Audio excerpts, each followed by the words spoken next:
Okay, the meeting is now in public session. We're dealing with scrutiny of EU legislative proposals. Schedule A is COM 218-613, proposal of the Council Regulation amending Regulation EU 218 of 120 as regards fishing opportunities for European sea bass. It is proposed that the proposals warrant no further scrutiny. Is that agreed? Thank you. Schedule B is COM 218-577, proposal for regulation of European Parliament and the Council laying down conservation and control measures applicable in the regulatory area of North West Atlantic fisheries organisations, repealing Council Regulation EC number 2115 of 2005 and Council Regulation EC number 1386 of 2007. And COM 218-608, proposal for Council Regulation fixing for 2019 the fishing opportunities for certain fish stocks and groups of fish stocks applicable in the Baltic Sea. It's proposed that proposals do not warrant further scrutiny. Is that agreed? Okay, I propose that we suspend the meeting briefly until witnesses take their seats now.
Session.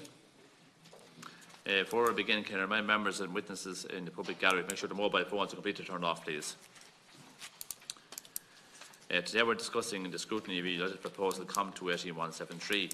And today we resume examination of proposed Directive of the European Parliament and Council on unfair trading practices in business-to-business relationships in the food supply chain. We've already received a briefing from the Department officials on the proposal some weeks ago, and today we invite a number of stakeholders to discuss these proposals. In the first session today we have representatives from the Competition and Consumer Protection Commission, and in the second session we'll have representatives from the IFA, ICMSA, ICOS and Retail Ireland. I'd like to welcome today from the Competition and Consumer Protection Commission Ms. Isolt Galgan, Chairperson, Mr. Fergal O'Leary, Member of the Commission, and Mr. Sean Murphy, Director of Consumer Protection and Chief Legal Advisor, and thank them for coming before the committee today. Before I begin, I have to bring to your attention the privilege issue. Witnesses are protected by absolute privilege in respect to the evidence you are to give to committee. However, if you are directed by the committee to cease giving evidence in relation to a particular matter and you continue to do so, you are entitled thereafter to qualified privilege in respect of your evidence. You are entitled thereafter to you are directed that only evidence connected with the subject matter of these proceedings to be given, and you are asked to respect the financial practice effect, where possible you should not criticise or make charges against any person or entity by name in such way as to make him or her identifiable. Members are reminded of long-standing parliamentary practice to the effect that members should not comment on, criticise or make charges either against a person outside the House or an official leader by name in such way as to make him or her identifiable. Ms Galgan, I now invite you to make your opening statement, please. Thank you, Mr. Chairman. I'd like to thank the committee for the opportunity to speak to you today about the proposed directive of the European Parliament and of the Council on unfair trading practices in business-to-business relationships in the food supply chain. I'm joined by Mr. Fergal O'Leary, Member of the Commission, and by Sean Murphy, Director of Consumer Protection and Chief Legal Advisor. I plan to focus particularly on two areas in my opening statement: the content of the proposed directive and the designation of an enforcement authority. The CCPC was established in 2014 to enforce competition and consumer protection legislation across the economy. Our vision is for open markets where consumers are protected and businesses actively compete. Each year we help over 40,000 consumers via our helpline and over 1.7 million via our website. We're currently active in the following areas across the economy: motor insurance, household waste collection, mortgages, nursing homes, PCP car finance, vehicle crime, bid rigging in the public transport sector and ticketing, to name but a few. I think you would agree that these are all areas which are of importance to consumers. We also have ongoing work across the economy in fulfilling our mergers and product safety remit, and we do this with just under 100 staff across all those areas. Over the years, the CCPC and its predecessor organisations, the Competition Authority and the National Consumer Agency, have been active in the food sector in the enforcement of competition and consumer protection laws, the publication of grocery surveys, product pricing inspections, in assessing a number of mergers, and in the fulfilment of one of our more recent areas of responsibility, the grocery goods regulations, which I will speak about in more detail shortly. We understand that the European Commission's proposed directive seeks to address imbalances of power in the food supply chain, and its goal, as part of a number of current initiatives, is ultimately to contribute to ensuring a fair standard of living for agricultural producers. This goal has relevance for all of us as consumers and as citizens. We also note that the proposed directive is based in Article 43 of the Treaty. It's within the context of our work in this sector, particularly our work with the grocery goods regulations and the experience it has afforded us to date, that we would like to share our views, which we hope will be of assistance to the committee in its deliberations. As the committee, no doubt, is aware, while the CCPC's mandate is economy-wide, we do have one sector-specific remit, which is in relation to grocery goods. These regulations were introduced in 2016 to address certain practices in the grocery goods sector with the goal of bringing transparency and certainty into trade relationships. It's important to highlight that price or price levels are not within the scope of the current regulations. When introducing the regulations, the Minister stated that relationships will continue to be based on commerce and prices will continue to be set by hard negotiations. This is in the interests of consumers. The focus of the regulations is on the relationships between suppliers of food and drink and grocery businesses, both wholesalers and retailers, which have a worldwide turnover in excess of €50 million. To date, 22 grocery undertakings are within the scope of the regulations. These 22 traders are required to have a written contract for all relevant suppliers, in which the terms and conditions must be expressed in clear, understandable language and signed by both parties. Contracts must be retained for 6 years. If certain practices are to apply, they must be pre-agreed and in the written contract. We have found through our work to date that the contracting models used by traders are different with varying complexity. We'd be happy to discuss this aspect in more detail later, but I won't dwell on it here. Since the introduction of these regulations, the CCPC has adopted a phased approach by firstly promoting awareness of the new requirements under the regulations and allowing the traders involved to bring their practices into compliance where necessary.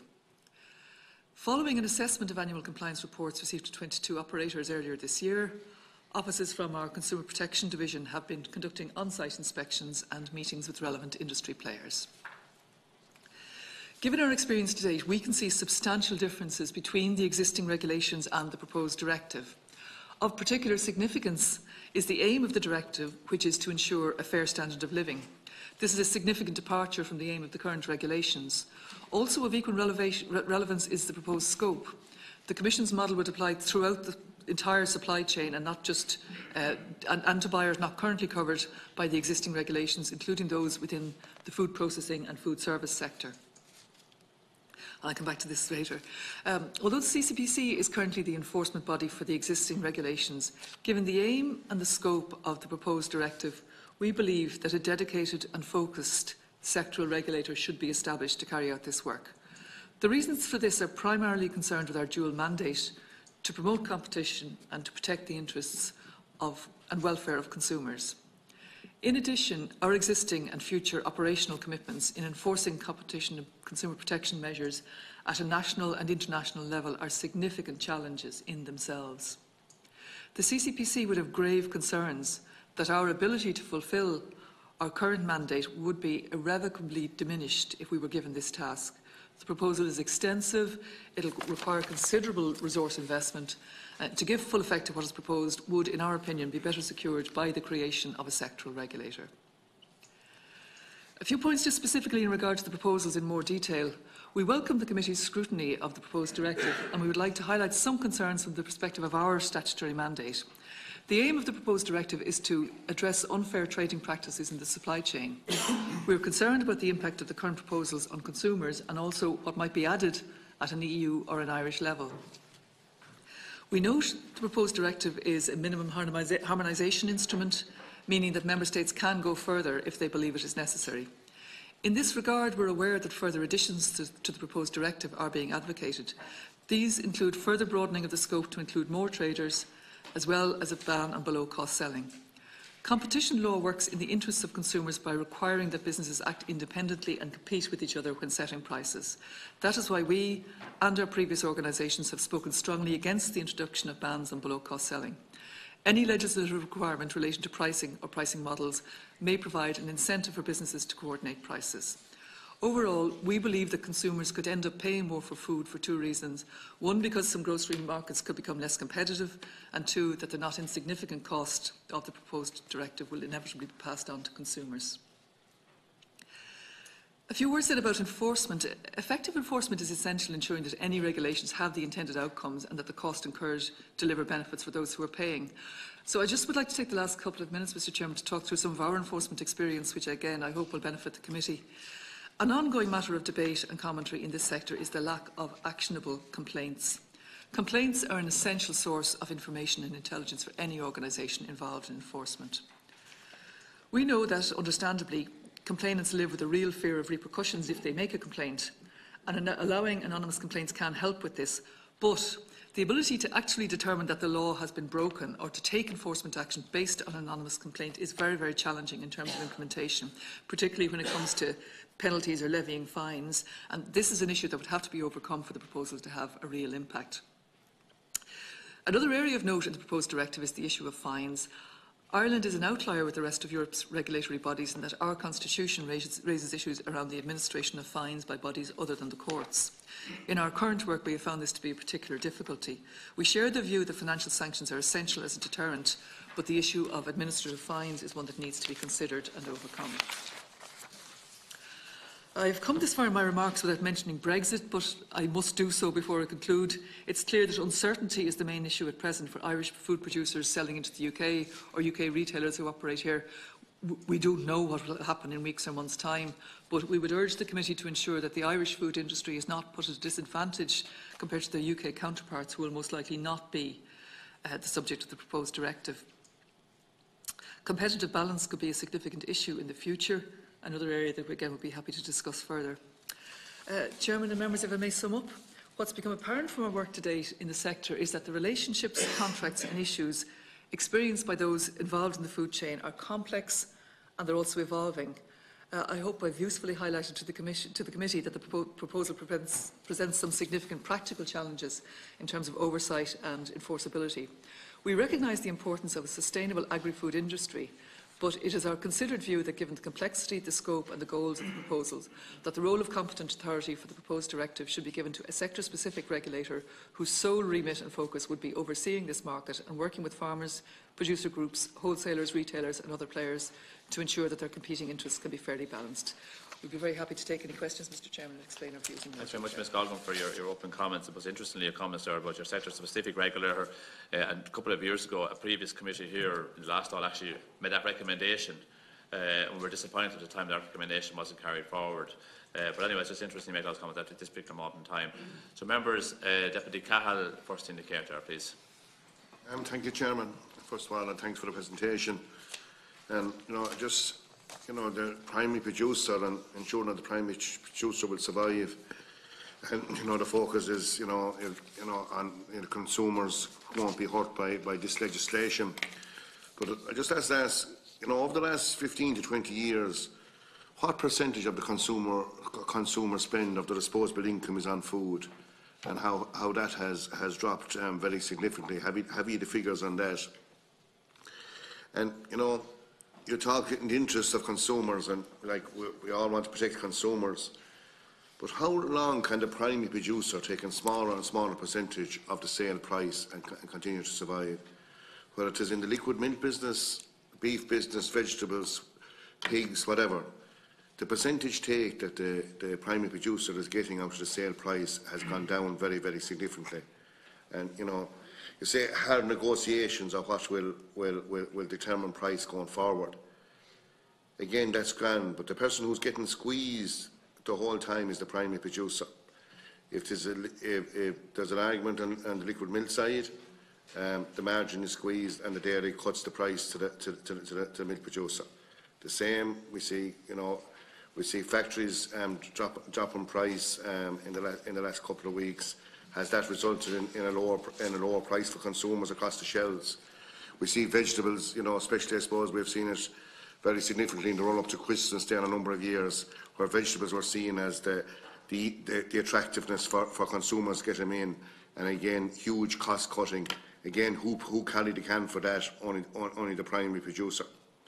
So in your statement there, you said we want to ensure a fair standard of living, and the reality out there at the moment is that primary producers are getting squeezed more and more, and the major retailers are exacting a very huge influence on the trade. So this committee here went to a presentation in one of the hotels out near the airport there a couple of months ago, where there was an awful lot of good things proposed, but unfortunately, we're not seeing the benefit of that as regards a fairer balance in the distribution of what's being paid for food. So, while I welcome your opening statement here, and it is, it is very thought-provoking. At the end of the day, the primary producer isn't getting protected at the moment, and he's getting squeezed more and more, and that situation isn't tenable into the future. Kenny. Yes, sir, thank you for your submission here today. A couple of, I suppose, questions in regard to it. You mentioned that the contracting models that you see used by traders are very different and are sort of all over the place, and that there's no consistency there. Would I take it from that you feel there's work should be done to try and get some consistency put into that, so that there's if you like, a standard set that people should try and come up to in regard to that? Also, you mentioned that, and Deputy Cahill mentioned it as well, in regard to the directives. The directive, one of the things it states in it, that there should be a fair standard of living should be tried to be found. And that almost conflicts with what has been your position up to now, which is about making sure that the consumer gets the best possible value.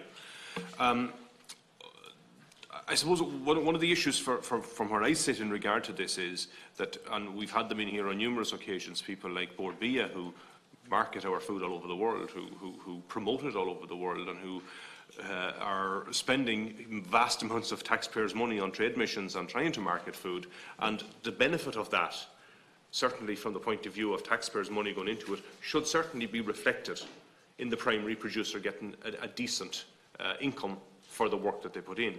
And I feel that, and I've had that with the Minister indeed on different occasions, that he says, look, it's not my place to set prices, but yet it's the state's place to promote the product, and the state is using taxpayers' money to do that.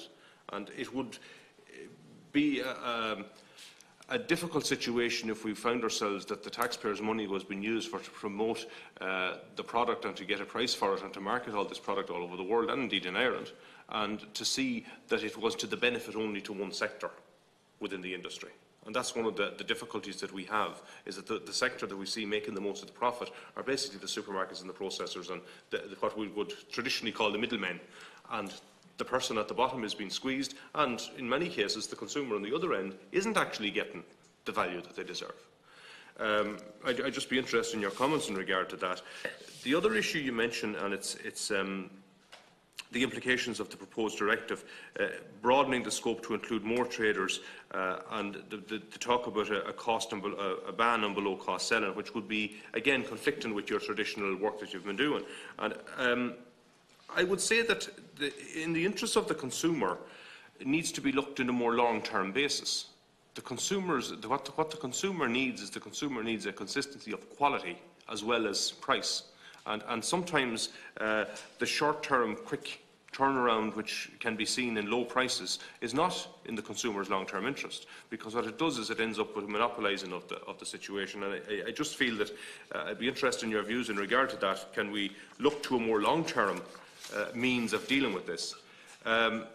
Finally, Chairman, the issues that are around all of this are basically about a sense of fair play. And, you know, I opened the cupboard this morning to make a cup of coffee, and I seen fair trade coffee in front of me. And I often thought, you know, that's coming from, traditionally would be coming from third world countries. And yet we don't seem to have the same sense of ensuring that we have fair trade for products that come from what we would consider the developed world. And I think we need to look at that and re-establish some sense of fair play in regard to that. Thank you, Chairman. Deputy McConalogue.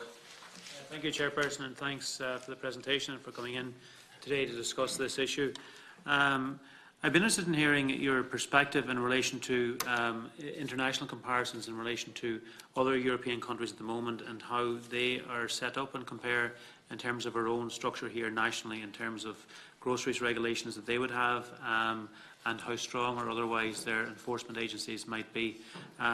Also, your view in relation to the so-called supermarket ombudsman in the UK, and in relation to how that's operating and how it compares to our own current setup as well. I know we proposed, Fianna Fáil did, an amendment to the current legislation to provide more clarity within the CCPC in terms of allocating responsibility to a dedicated person within the CCPC setup to actually act as a food ombudsman and to oversee the groceries regulations. And in relation to how things currently stand, I'd be interested in your perspective in relation to the clarity that's there in terms of who it is and who's responsible in terms of engaging with the 22 traders which you've responsibility for, and whether that would be something that would be beneficial, obviously taking into account and understanding your wider point at the moment as well, that you believe that the current proposals from the Commission and the Council of Ministers and the Parliament, that they would require a separate body now to take up that role and to take it over from yourselves. In relation to that, I would be interested in hearing your further detail from you in relation to what you believe it would be required in any such sector-specific regulator. How you believe it could best operate, and what exactly the competencies and capacities it would require, and also the resources it would require in relation to implementing the directive. And I'd also be further interested in your perspective, given where you're coming from and given the role that you're carrying out in relation to the objective of the directive, which is to deliver a fairer income and standard of living to those two primary producers, and how you believe that could be achieved, and how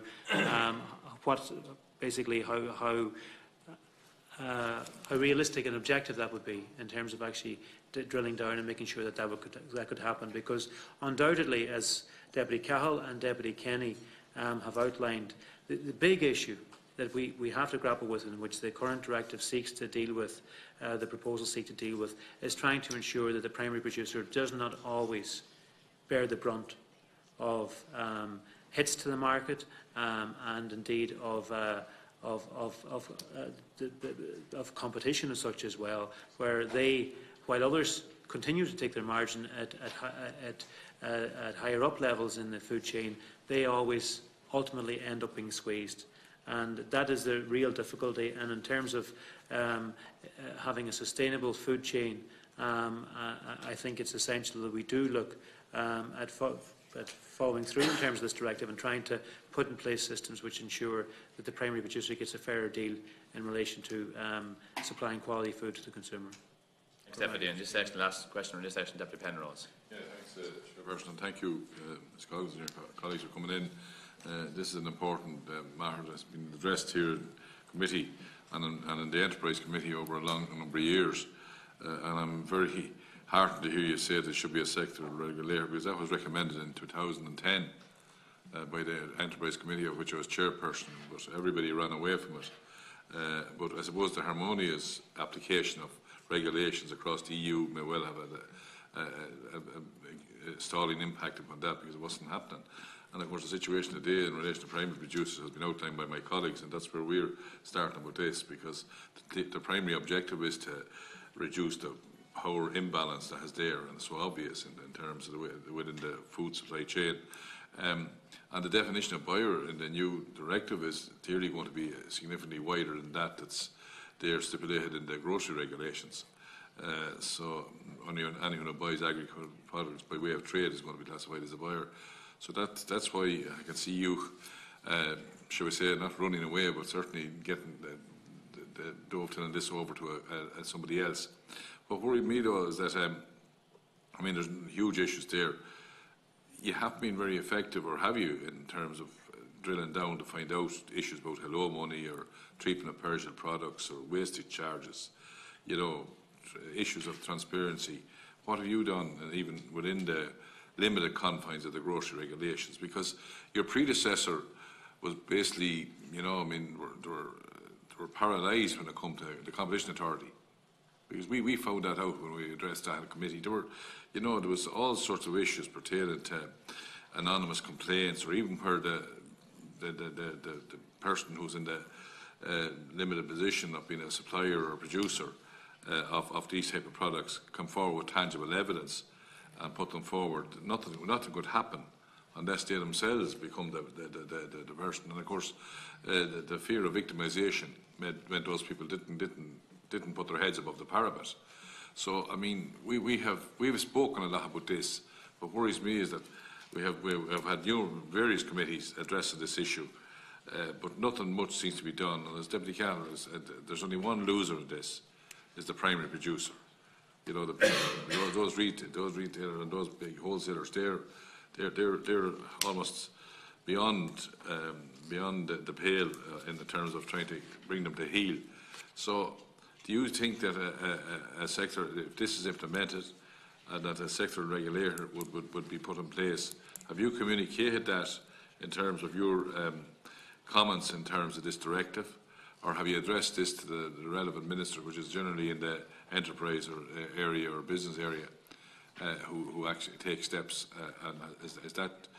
I'm glad that you have it here, but have you conveyed it to the other authorities? Because I'm sure this committee will be conveying it with the backing of yourselves. Now that we have it here in black and white, it's something that the committees previously recommended, but it was always shut down because of various issues. And I suppose one can understand maybe if it was just on a one country situation. But like Deputy McConalogue, I mean, Britain or England has their own regulator, and the grocery regulator. And have you examined how that is working and how it might be applied in this country? Thanks. Thanks, Deputy. And before I go back to you, just a couple of brief questions myself. I'd just like to know, you know, we're talking about this, and I think I'd like to carry on from where Deputy Penrose and Deputy Cahill and others mentioned about the primary producers and difficulties they've experienced over the past couple of years. What kind of engagement have you had so far with the primary producers?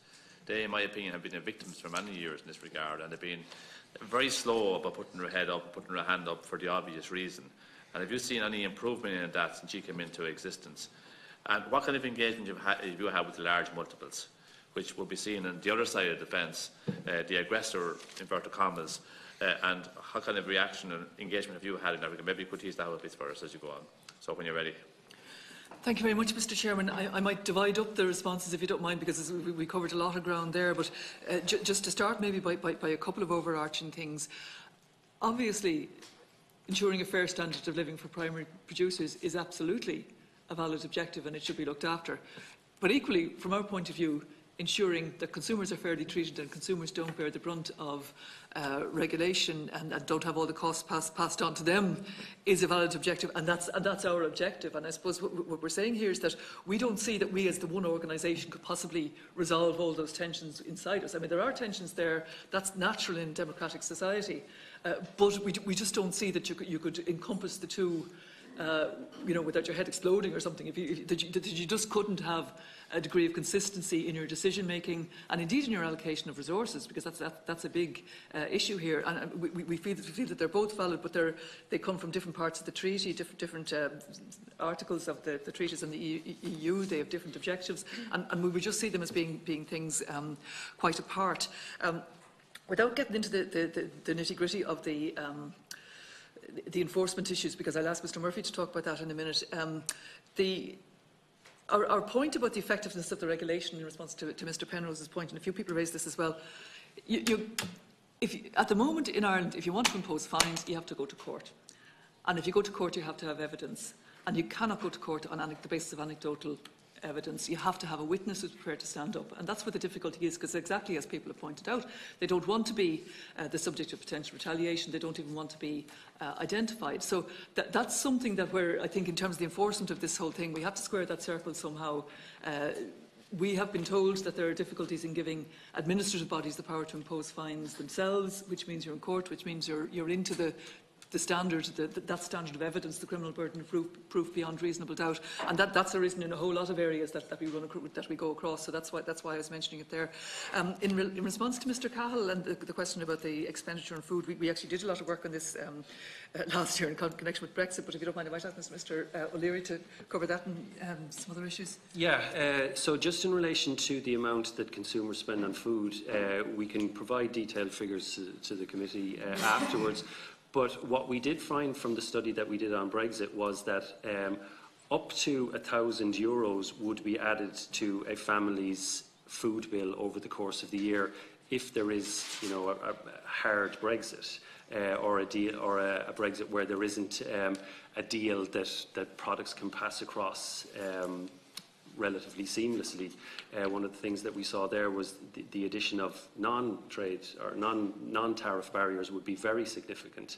So, I mean, that alone shows the scale of the increase. What we found as well that was particularly, we think, striking was that the greatest proportion increase will be on lower income groups. So that means that consumers who have lower incomes have obviously less to spend, they've less disposable income, and more of their income goes in food. And I think that goes to the point generally about how much all consumers pay for food.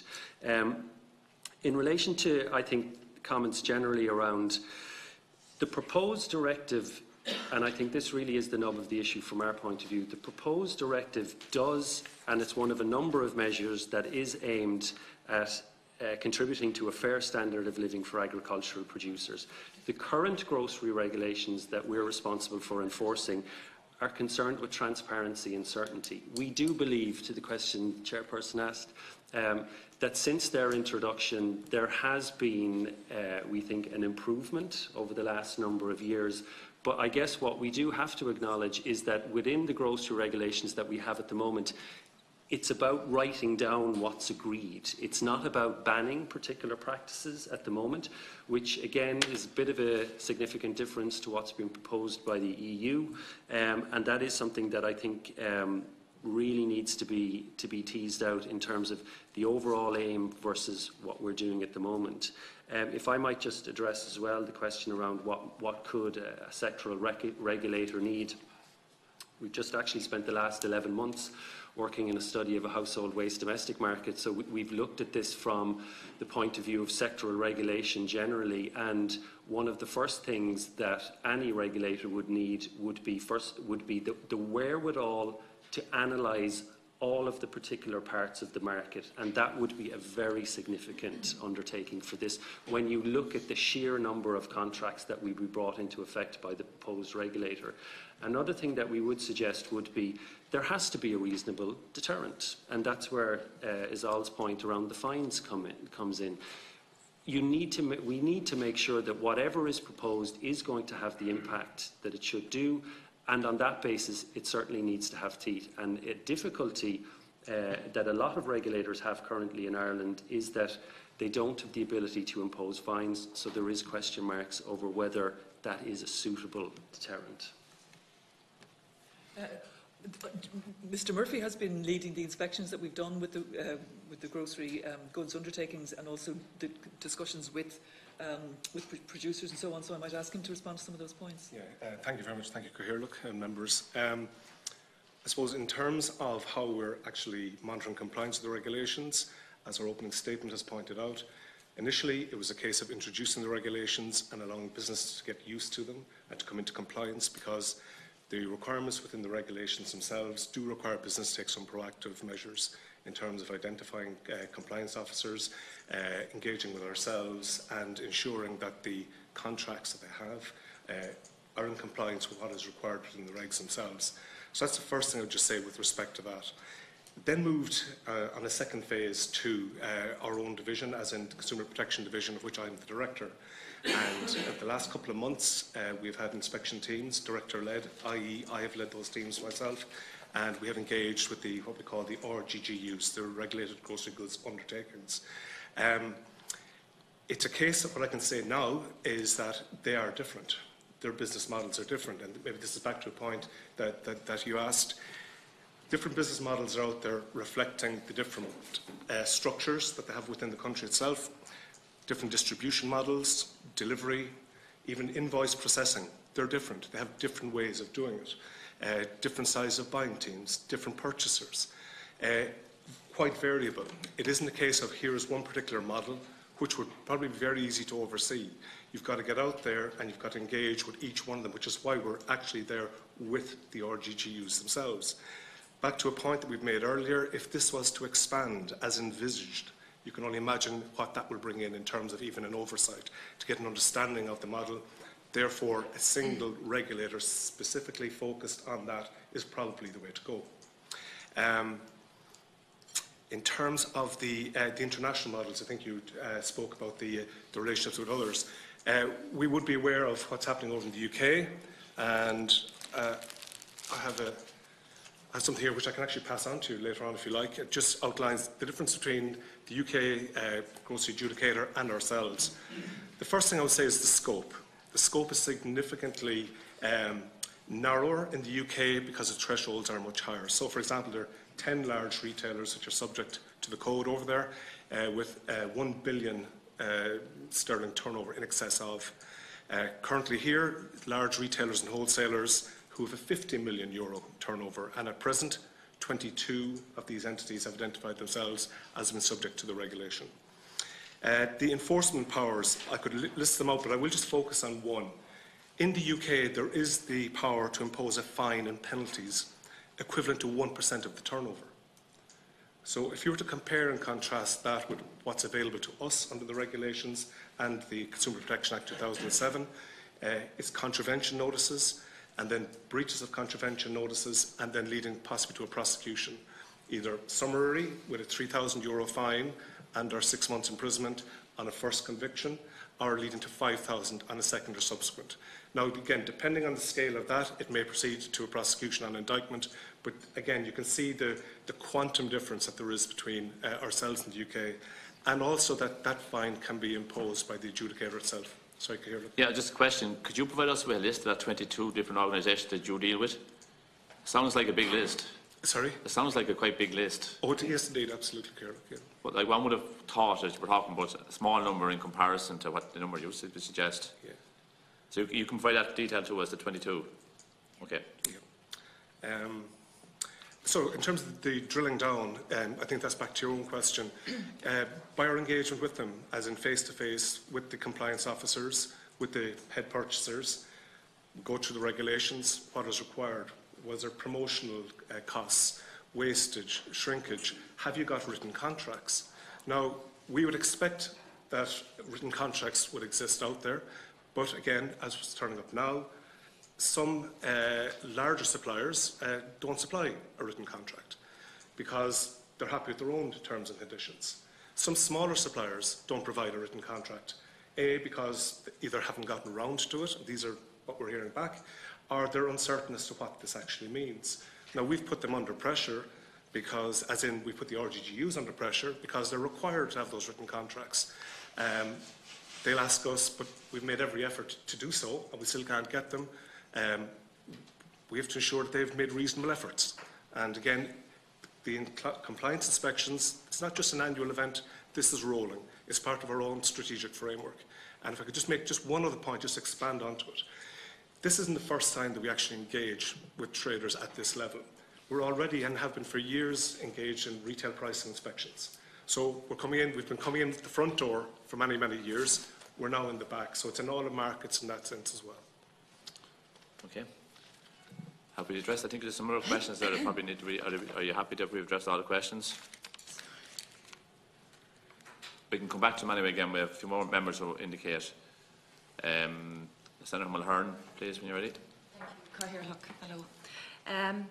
You've spoken very strongly against a ban on below-cost selling, and you cite value for the consumer, and we understand the importance of this, but I'd just like to contend that that's actually a false economy, because there's none of us that think that if we manage to buy something below cost in a multiple retailer, that it's not been loaded, the price hasn't been loaded on elsewhere on some other product across the store. Like, I mean, that would be a reality in relation to the multiple retailers. So the idea that the consumer isn't ultimately paying for it on maybe a different product, I would suggest you know, that would be the case. And the other issue I would see, and I suppose it's the, I mean, our concern here is basically, I suppose, the main agricultural sector in focus at the moment is beef, and that prices are constantly flatlining, if not, and when I call it flatlining, I mean that the cost of production, farmers are just breaking even, or it's below cost of production. So by selling below cost, you're depressing prices, and if farmers are out of pocket, which they often are, and the people have set out the situation here, and we're all acknowledging the weak position they are in the food supply chain, invariably they're going to government for subsidies, and that's taxpayers' money. So it is totally a false economy, to my mind, to be allowing big multiple retailers with the power that they have to be selling below cost, and that's just on dairy and horticulture and other produce. We have the same problem with alcohol in this country, and an awful lot of the legislation, or the particular public health alcohol bill, was going to be targeting the small retailer and treating them differently than the multiple retailer, and they're treated similarly for so many things. And yet it's a whole different animal altogether in terms of how it operates, the power it wields. And I just can't accept that we cannot do something, because the problem will be for us, we won't have farmers anymore, because they'll be fed up of depressed prices or no income. And we had this debate in the run-up to the budget, but quite frankly, young people have a lot more options now. So you're talking about a whole system that can collapse if the primary producer in beef or in dairy or whoever decide to call it a day because of all these other pressures and because there's lack of recognition of what they're putting into it. And it seems, you know, naturally we want to try and protect the consumer and we're looking at the farmer, but it seems we're not really coming to grips, or we're not really taking on the multiple retailers. And below cost selling is a case in point, and that would be my view. Another issue I just wanted to raise with you, and I suppose it would more generally be something that you would deal with, is the whole issue of cartels and concerted practices. And I want to speak to this in relation to meat factories. Now, you know, regularly we have farmers complaining about the prices they're getting in the factories, and that if they present on a Monday morning at factories throughout this country, they're all pretty much getting the same price. Now, I just want to understand what type of evidence, this is an issue I have raised before, including with the Minister for Agriculture, what sort of evidence do you need, or what investigation have you done in relation to concerted practice or cartels in operation between meat factories throughout this country that are resulting in every factory, practically every factory, not every factory, because I'm not saying every single one is in the same system, offering farmers the same price for their beef. And invariably it's going against the farmer. And, you know, it just seems that these entities, these corporate entities are so big, and they are comfortable behind a corporate veil that we provide. We provide them structures that they can trade with limited risk, etc., etc.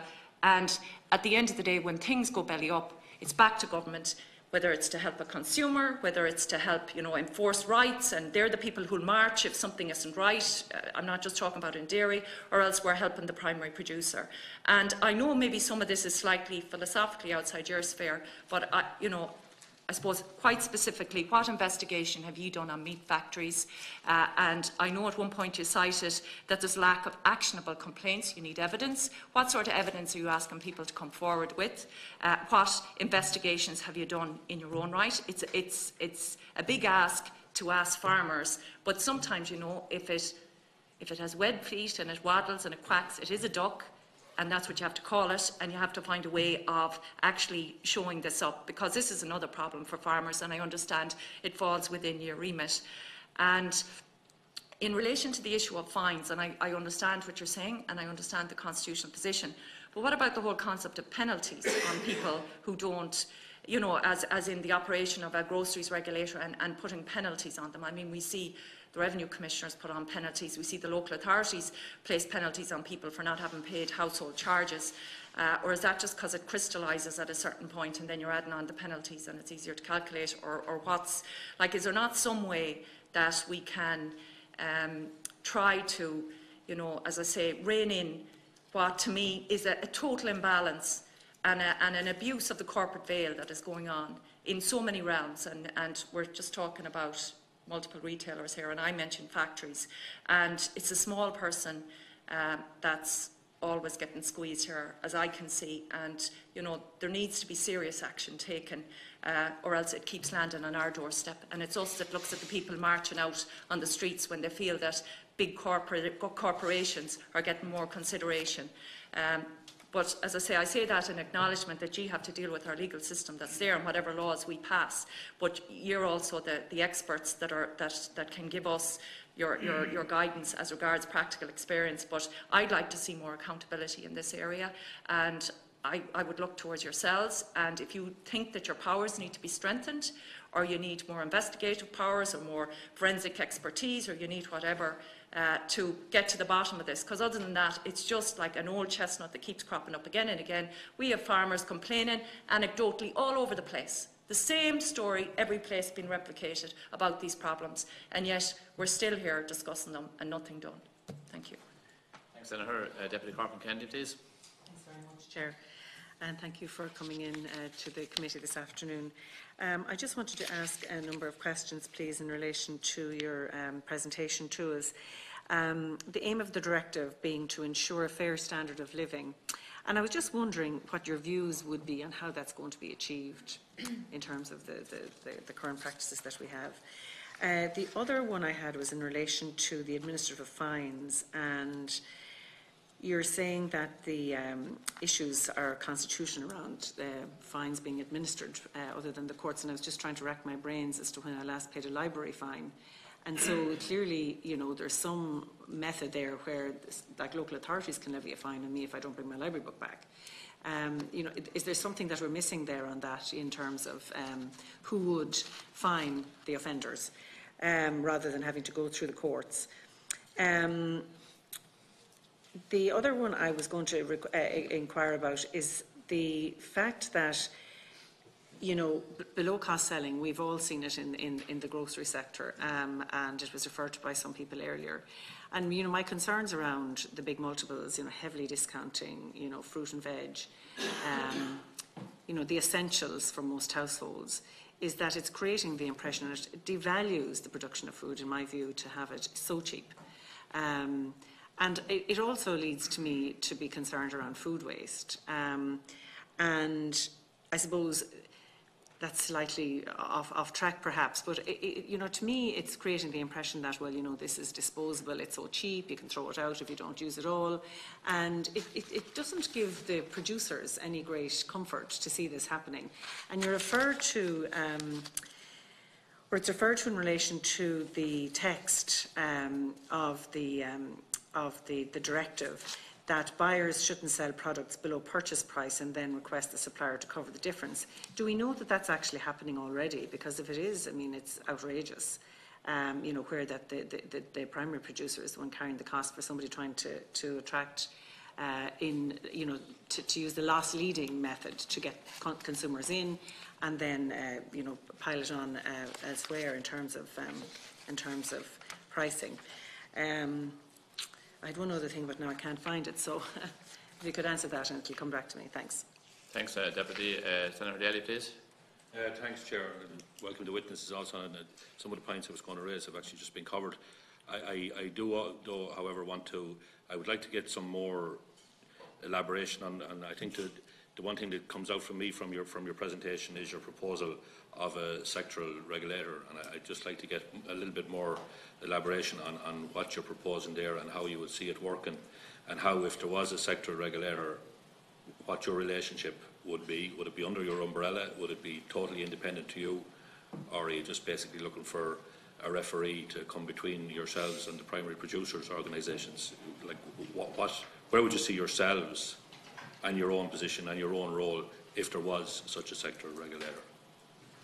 Thanks, Senator Lombard. Do you wish to contribute? Okay. Okay, back to yourselves.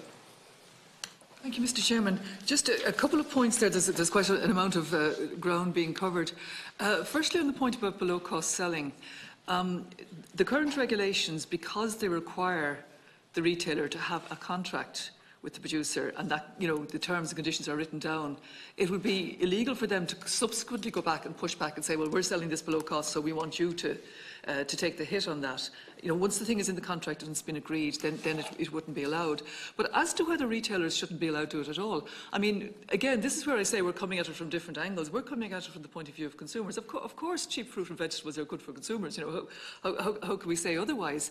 The notion that they pay on other products, actually, it's really interesting if you look, if you compare how people do their grocery shopping now compared to how they used to do it 10 years ago, before the crash, really. You would have a situation where people did one big shop in one place, you know, one big weekly shop, and then maybe a few bits of bread and milk in between.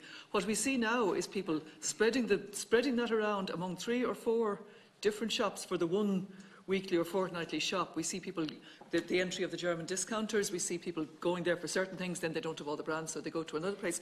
So I think people are very well able to pick up on good bargains in one shop and not buy their whole thing there, so that they're not getting penalised on other goods within the same shop. But you know, our big concern about a ban on below cost selling is that it means that if the wholesaler or the distributor raises the price, everybody raises the price. Every single retailer right across the board raises the price. So you're losing out in the competition at the retail sector there, which is detrimental to consumers, obviously.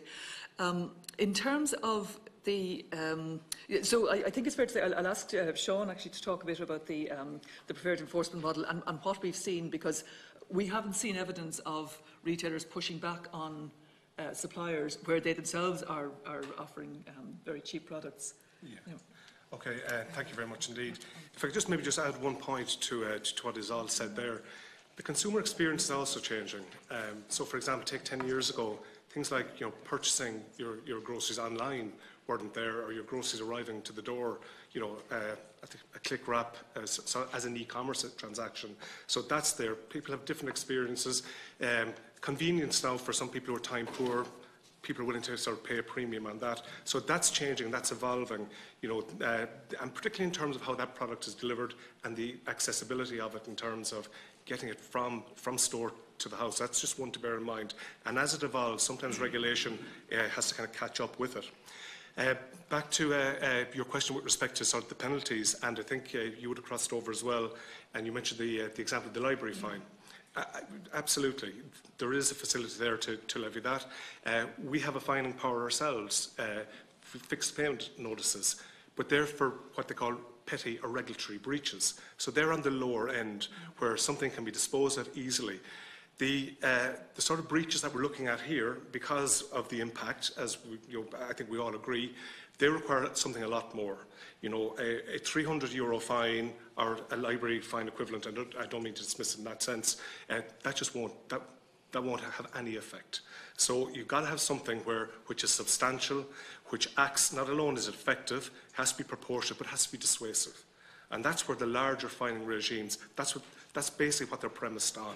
So hopefully that might sort of answer it. There is the facility out there for local authorities to levy smaller fines. We have that for particular breaches, but for the larger, we're looking for a different model in that sense. If I might just add, just one thing in relation to the below-cost selling as well. I mean, we're obviously, in terms of our roles, we're all professional regulators, but at the same time, it's the shorter, longer-term issue that I do think is important and relevant. From our point of view, no, we don't believe that a producer should be put out of business by a loss leader. We don't think that's the right thing to do, because ultimately, you're absolutely right, and Deputy Kennedy addressed this issue as well, in that, you know, what's good for today needs to be good in the medium to long term. So we believe that loss leaders and below-cost selling can be good as long as it doesn't ultimately devalue opportunities in the future. It can be a way to provide good value on certain products to some consumers, but we believe that on the basis that that, you know, it has been paid for appropriately. So that's an important issue. In terms of the sectoral regulator, again, a couple of points on that. We have a very good relationship with all of the sectoral regulators at present. The Central Bank, the Commission for Regulation of Utilities, ComReg. We have cooperation agreements. We recently signed a new one with the Central Bank. So our job is horizontal right across the economy. In any one year, we look at about 100 different markets. We look at it, and that's including in our mergers regime, as part of our enforcement work and as part of our studies. So that's where our remit goes. It allows us to go to the places where there is the most consumer detriment. What works particularly well, where there are particular problems in particular sectors, is that focus, and that is obviously why you have the sectoral regulators. We believe, given the range of issues that have been highlighted in this sector over the years, if there's a desire to really tackle those problems, then ultimately that needs to be resourced. It needs to be resourced efficiently, and it needs to be given all the powers appropriate to it. Again, I mentioned earlier our recent proposal to set up a dedicated waste regulator, whereby we can do certain things, but ultimately we feel there would be more achieved by that sector-specific focus. We believe that here as well. Just in relation to... yes, of course. On the resource issue, yeah. In the event that there was a regulator to come in the future, would say, who would you see as resourcing that? Well, I mean, ultimately, it is, I understand, the Department of Agriculture who is responsible for the implementation of the proposed directive, and you've had them in previously.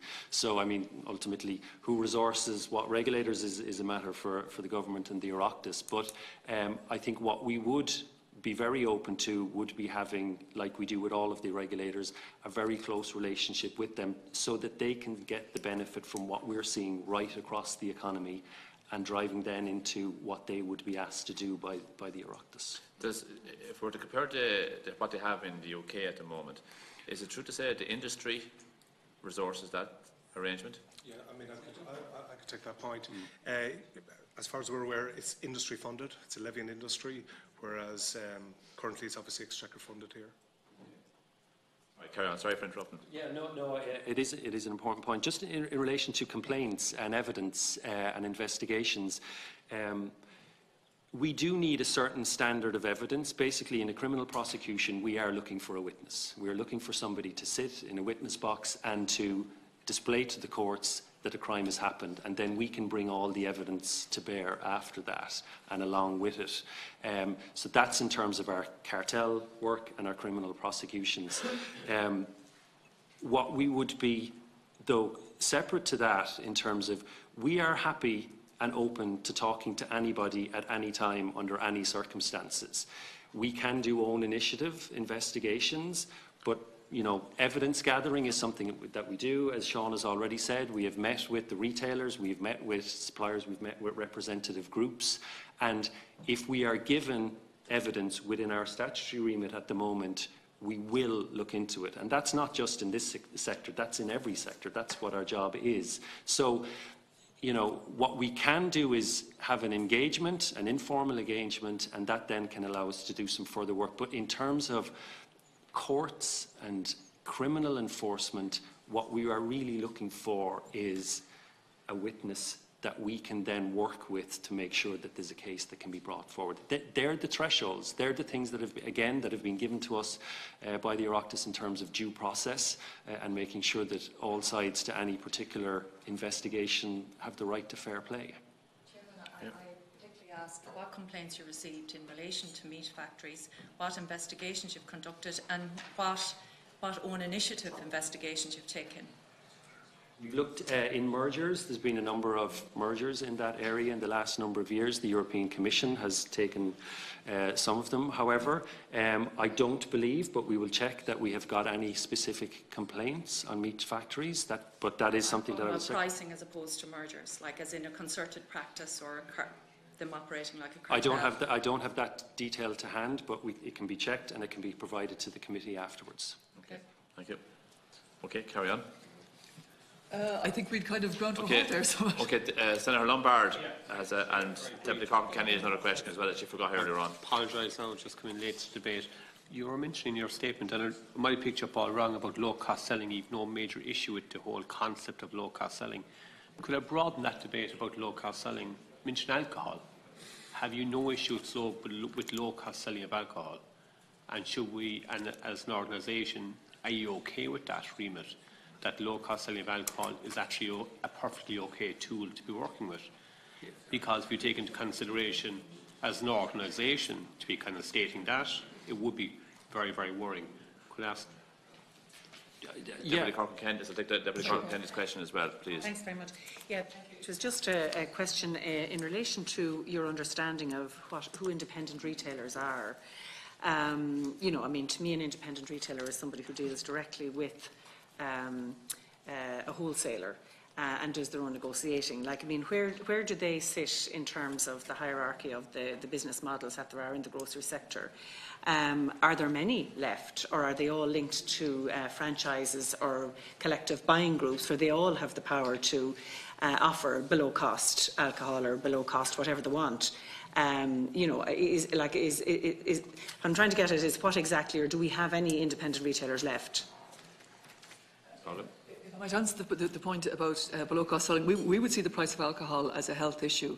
I mean, whatever measures are taken from the health point of view to protect people's health, I think we'd have absolutely no objection to that. What we did think about, and I think one of our predecessor organisations made an intervention in this, but it would be some years ago. What we were kind of saying was, obviously, a higher price of alcohol reduces alcohol consumption. There's absolutely no doubt about it. But if you're going to charge a higher price, you are better off having that based on a high tax rate, because the money then goes to the exchequer to deal with the health problems that are created by alcohol abuse, rather than necessarily having it just as a high price for alcohol. But because what you can inadvertently do is make it very, very profitable to sell alcohol. Because some of the retailers, some of the major retailers, we know they get very, very huge bulk discounts on alcohol purchase, or they're getting it in at a very high price.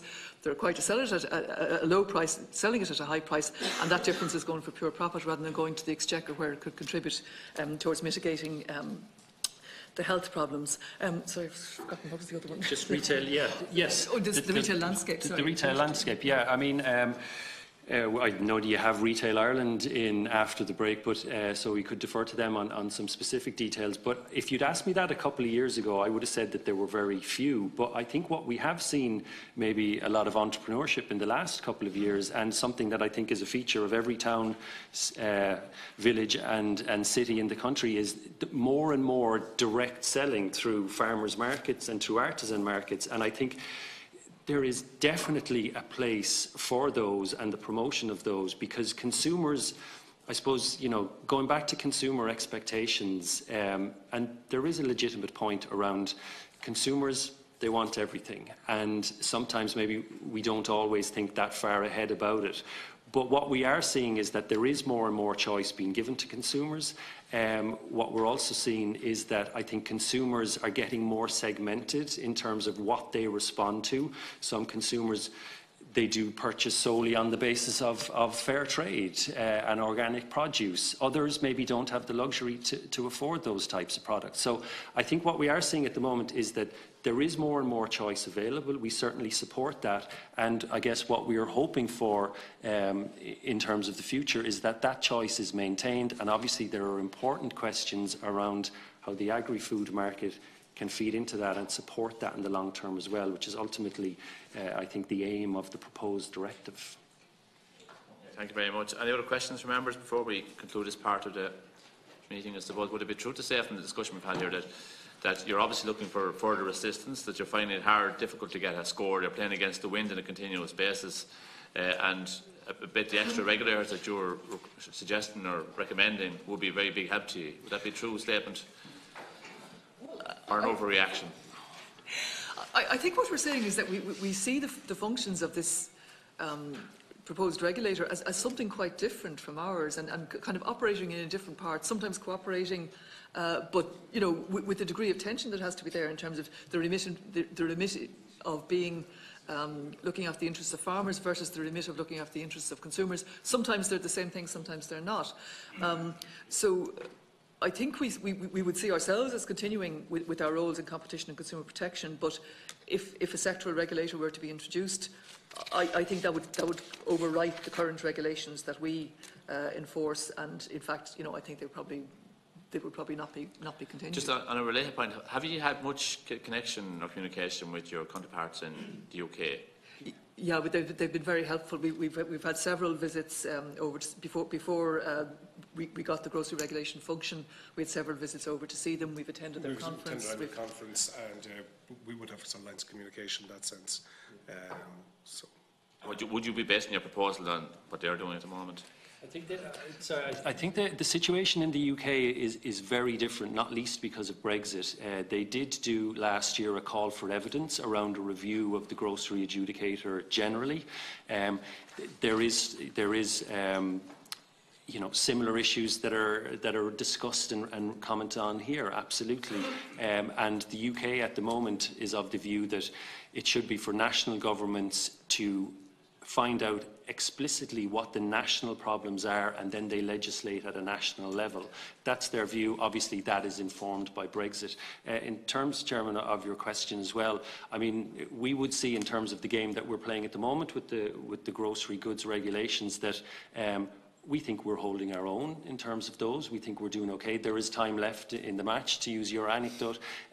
But in terms of what is being proposed by the EU with this directive, that's a different game. It is something very specific, it is something very extensive, and from our point of view, we believe there would be a fundamental clash with what we've already been asked to do right across the country, right across the economy, in those 100 or so markets that we look at every year. So, questions such as those are obviously for this committee and for this House, but it is our view that we're doing okay with what we have at the moment. We're on an upwards trajectory.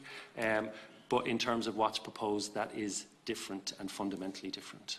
Okay. Thank you very much, Ms. Goggin, Mr. O'Leary and Mr. Murphy, coming before me today. We'll suspend briefly until we get the other witnesses before us. Thank you very much again.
Session. Just again to remind members and witnesses and public gallery to make sure the mobile phones are completely turned off. We're resuming our examination of the proposed directive of unfair trading practice in business-to-business relationships in the food supply chain. I'd like to welcome from the Irish Farmers Association Mr Joe Healy, IFA President, Mr Demi MacDonald, IFA General Secretary, Ms Elaine Farrell, IFA Retail Executive, and from the Irish Cream Milk Suppliers Association Mr Pat McCormick, President, Mr John Ironwright, General Secretary. From the Irish Cooperative Organisation Society, Ms Alison Graham, European Affairs Executive, and from Retail Ireland and IBEC, Mr Thomas Burke, Director. And thank you for coming before the committee today to brief us on this particular matter. Before we begin, I want to bring to your attention witnesses are protected by absolute privilege in respect of evidence you have to give to the committee. However, if you are directed by the committee to cease giving evidence in relation to a particular matter and you continue to do so, you are entitled thereafter to qualified privilege in respect of your evidence. You are directed to only evidence connected with the subject matter of these proceedings to be given when you are asked to respect to parliamentary practice to the effect that where possible you should not criticise or make charges against any person or entity by name in such ways to make him or her identifiable. Members are reminded of long-standing parliamentary practice to the effect that members should not comment on or criticise or make charges against either person outside the House or an official either by name in such ways to make him or her identifiable. I'll take the opening statements from the different delegates, but first of all, then we'll take questions from the members. Is that all right? So I'll call on Mr Healy first of all, please. Thank you very much, Chairman and members of the committee. Thank you for inviting IFA here today to discuss with you the area of unfair trading practices, or UTPs, in the food supply chain and the draft EU directive on this area. At the outset, I want to acknowledge the initiative by Commissioner Phil Hogan in prioritising the imbalance in the food supply chain and recognising the vulnerability of producers in it. Some of you may be asking what is a UTP, but everyday examples are late payments for goods, cancellation at short notice of perishable food products, changing terms of contract without any notice, or the retailer charging the supplier for wastage of food products incurred on the shop floor. IFA has campaigned for many years, both at home and with governments and across Europe, for a rebalancing of power in the food supply chain to deliver a viable price for farmers and a return on their work and investment. In November 2016, the Agri Markets Task Force made several recommendations on how to improve the position of farmers in the agri-food supply chain, including that the European Commission would take steps to introduce a harmonised baseline of prohibited UTPs in Member States and would further increase market transparency of processors and retailers' prices, especially in the meat, dairy, fruit and veg sectors, by collecting and reporting such data in the chain, and would also foresee effective enforcements of UTPs by an independent public body to be set up by the Member States. In Brussels, as chairman of the COPA and COGICA group on the food supply chain, I have been leading the campaign on behalf of European farmers on retail dominance and UTPs. The 2017 CAP consultation showed that 97% of EU consumers are in favour of the farmer getting a better share of the retail price. To quantify the economic impact of UTPs in the agri-food sector, COPA and COGICA commissioned an independent study which showed that 94% of farmers and 95% of agri-co-ops had been exposed at least once to UTPs. But the most striking finding of this study is that UTPs have cost farmers and agri-cooperatives €10.9 billion annually in the EU.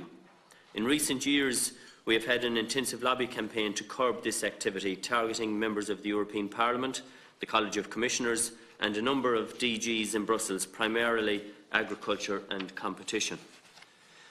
Across Member States, there is a recurring evidence of large retailers dominating the market with excessive buying power and dictating price levels back to farmers, often driving prices to uneconomic levels and even below the cost of production. Here in Ireland, for example, the biggest three, Tesco, SuperValu, Centra and Dunn's, have almost 70% of the market share. And when you include Aldi and Lidl, this brings it up to 94%. In Finland, two retailers control 85% of the market share, while in France the top three have 56%. The message is clear. We need unequivocal and immediate action to curb UTPs at EU level. The directive that we are discussing today provides for the introduction of a minimum common standard of protection across Member States, which is to be welcomed. But this is only a first step in reining in retailers and rebalancing power in the food chain. It should also form part of a wider effort in recognising powerful actors in the supply chain which contribute to the imbalance between downstream and upstream players in the chain. The European Parliament, under the stewardship of Rapporteur Paolo De Castro, who is an Italian MEP, has approved the draft legislation. I recently chaired the Copa Cogeca food chain meeting in Brussels, where he took our members through the European Parliament amendments and positions. They have called for the scope to be broadened to include all actors in the food supply chain. The European Council has also supported the Commission's proposal with a view to adoption in December. You will be aware that in 2016, this government introduced the Grocery Goods Regulation, which provides for the control of certain UTPs between large supermarkets and wholesalers and their direct suppliers of food and drink products in the grocery goods sector in Ireland. It is the remit of the CCPC to enforce these regulations. Specifically, the Irish regulations relate to direct business relationship between suppliers and wholesalers and retailers of food and drink operating in the country who have a worldwide turnover in excess of 50 million. The scope of the draft EU directive will apply to certain UTPs which occur in relation to the sales of food products by a supplier that is a small and medium-sized enterprise to a buyer that is not a small and medium-sized enterprise. Therefore, it will apply to the sales of food products only by a supplier that has a turnover of less than 50 million to a buyer that has a turnover of more than 50 million euros. This means it will apply to a farmer supplying a co-op or meat factory, but not to the co-op meat factory supplying a retailer. IFA's position is that the EU directive should apply to the full supply chain. This is also the position of Copa and Cogeca. The proposed directive aims to reduce the occurrence of UTPs in the chain by introducing a minimum common standard of protection across the EU that consists of a short list of specific prohibited UTPs and leaves Member States room to provide or keep for further reaching measures. It also sets down provisions targeting minimum enforcement requirements applying to national competent authorities, and also it sets down a coordination mechanism between enforcement authorities facilitated by the Commission to enable the exchange of data concerning the number and type of infringement investigations carried out and of the best practices with a view to improving the effectiveness of enforcement. It references the UK Grocery Code Adjudicator as a role model. And it's also going down the subsidiarity route to complement existing arrangements in Member States who will have to transpose the UTP rules into national law. 20 Member States, including Ireland, already have some legislation in this area. As IFA understands it, the draft EU directive is not compatible with the Irish Grocery Goods Regulation of 2016, primarily because of the scope of the proposed EU legislation, and this was acknowledged by the CCPC here earlier on. The proposed directive sets out to prohibit the following UTPs but makes no mention of a contract. Payment later than 30 days, cancelling orders of perishable food products at short notice, the buyer changing unilaterally and retroactively the terms of the supply agreement on frequency, timing or volume, or the supplier paying for wastage of food incurred in the buyer's premises. IFA queries how, in the absence of a written supply contract, these 4 UTPs can be proven and outlawed. The directive provides the Member States to ensure that the following specified UTPs are prohibited unless they are agreed in a supply contract. The following 4 were agreed: buyer returning unsold food products, buyer charging the supplier payment to secure or maintain a supply agreement, the supplier paying for the promotion of food products sold to the buyer, or the supplier paying for marketing of food products by the buyer. The Irish Grocery Goods Regulation provided for a greater list of UTPs, and IFA has called on the European Parliament to strengthen the legislation by adding other UTPs so that producers have clear written contracts in order to tackle abuses by retailers. And these include 3 points: unsustainable discounting or below-cost selling, annual tendering by retailers, and payment for the retention or better positioning of shelf space. The draft directive provides for the designation of a public authority for the purpose of enforcement. IFA's experience is that an independent retail regulator with a specific remit is required, similar to the UK Grocery Code Adjudicator, which has proved to be a game changer. In Ireland's case, the function is being subsumed by the CCPC, where its effectiveness is lost. The proposed directive holds up the UK model as the best practice, and this is the model IFA wants the Irish Government to follow. And I'd imagine that the meeting Deputy Cahill was referring to earlier on out at the airport was the meeting we organised, to which we invited the UK grocery regulator Christine Taganta. The single biggest issue for the farmers is that they have no confidence in the CCPC to enforce the regulations. IFA has noted that in September the CCPC has announced that it is about to start inspections in the grocery sector to ensure traders are complying with their obligations. This is to be welcomed, but it's something that should have happened much sooner. The regulations were introduced in April 2016, and most farmers either supplying the retailers either directly or through a wholesaler have no contracts. This is a blatant breach of the regulations, and the CCPC have been invisible in the policing and enforcing of them. The establishment by the Government of a visible and active independent retail regulator would give confidence to suppliers that their complaints would be taken seriously and pursued.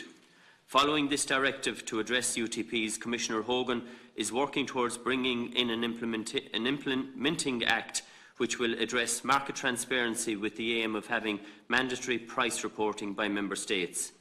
IFA has called for this at all levels in the food chain so that margins and profitability of processors and retailers are clearly visible.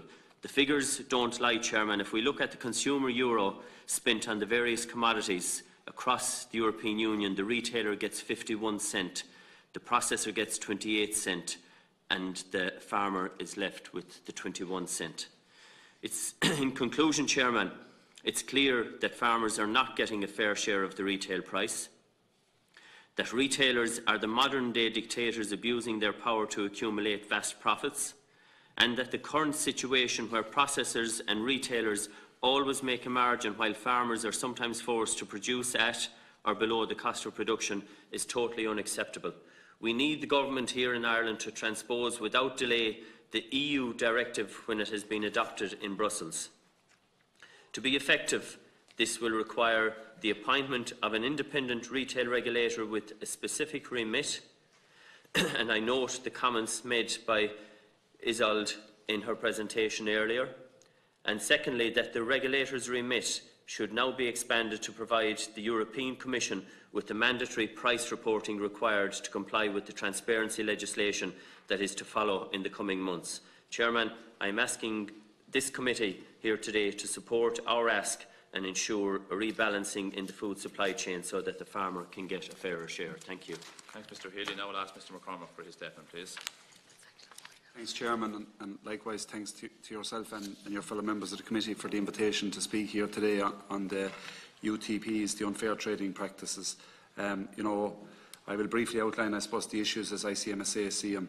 In April, the European Commission and indeed the Commissioner unveiled the draft directive which seeks to ban the most damaging unfair trade practices, namely late payments for perishable food products, last-minute order cancellations and unilateral or retroactive changes to contracts and methods forcing the supplier to pay for the waste product, the waste food in other words.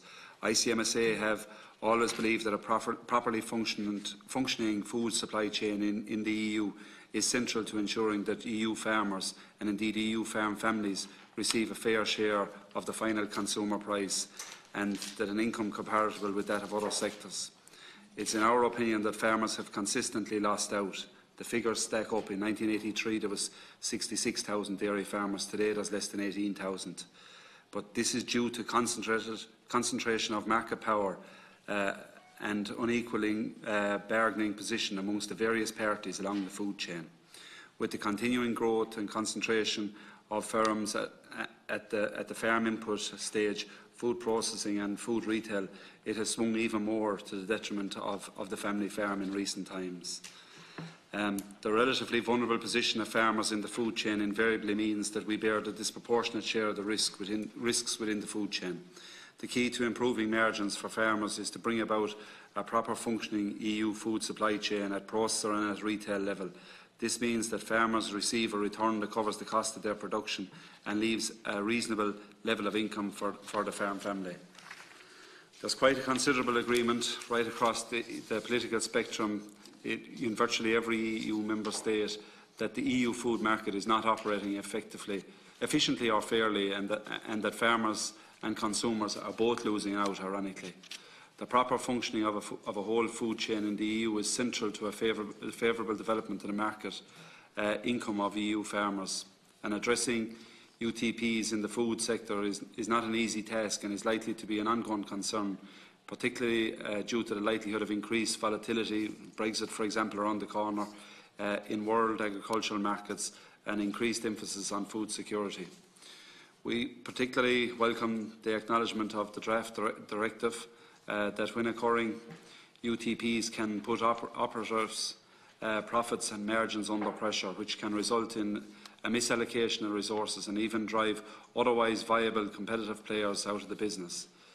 ICMSA supports the logical conclusion that EU-level measures are required, and certainly, from an Irish perspective, given that we're 85% exporting, it's very, very necessary that it is EU. Clearly, Ireland has a major interest in the proper and transparent functioning of an EU agricultural markets as a result, and ICMSA believes that this is a step forward. Indeed, we recently submitted a submission focusing on market transparency, which is a key ingredient to go with the UTPs.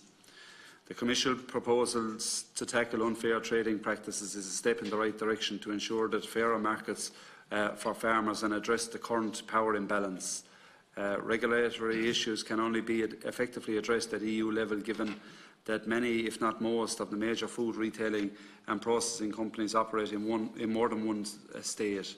No individual member state can effectively address the problem by national legislation or regulation. Therefore, EU regulation and enforcement is required.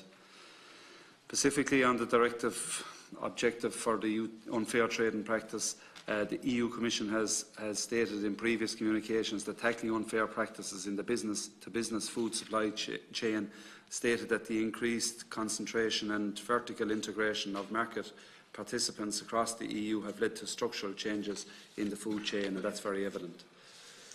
The Commission rightly concludes that while the difference in bargaining power are common and legitimate commercial relationships, it is the abuse of such differences that lead to the UTPs.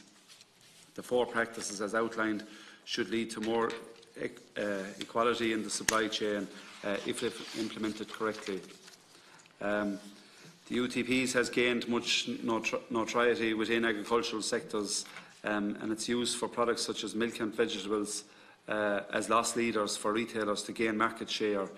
This practice must be outlawed, and the legislation for its strikes at the core of the agricultural products, and I suppose undermines the viability of families. We believe that omitting below-cost selling would be an error to such a magnitude that it would effectively undermine the whole drive to reform and make more fairer the supply chain from farmer to producer, or indeed to retailer.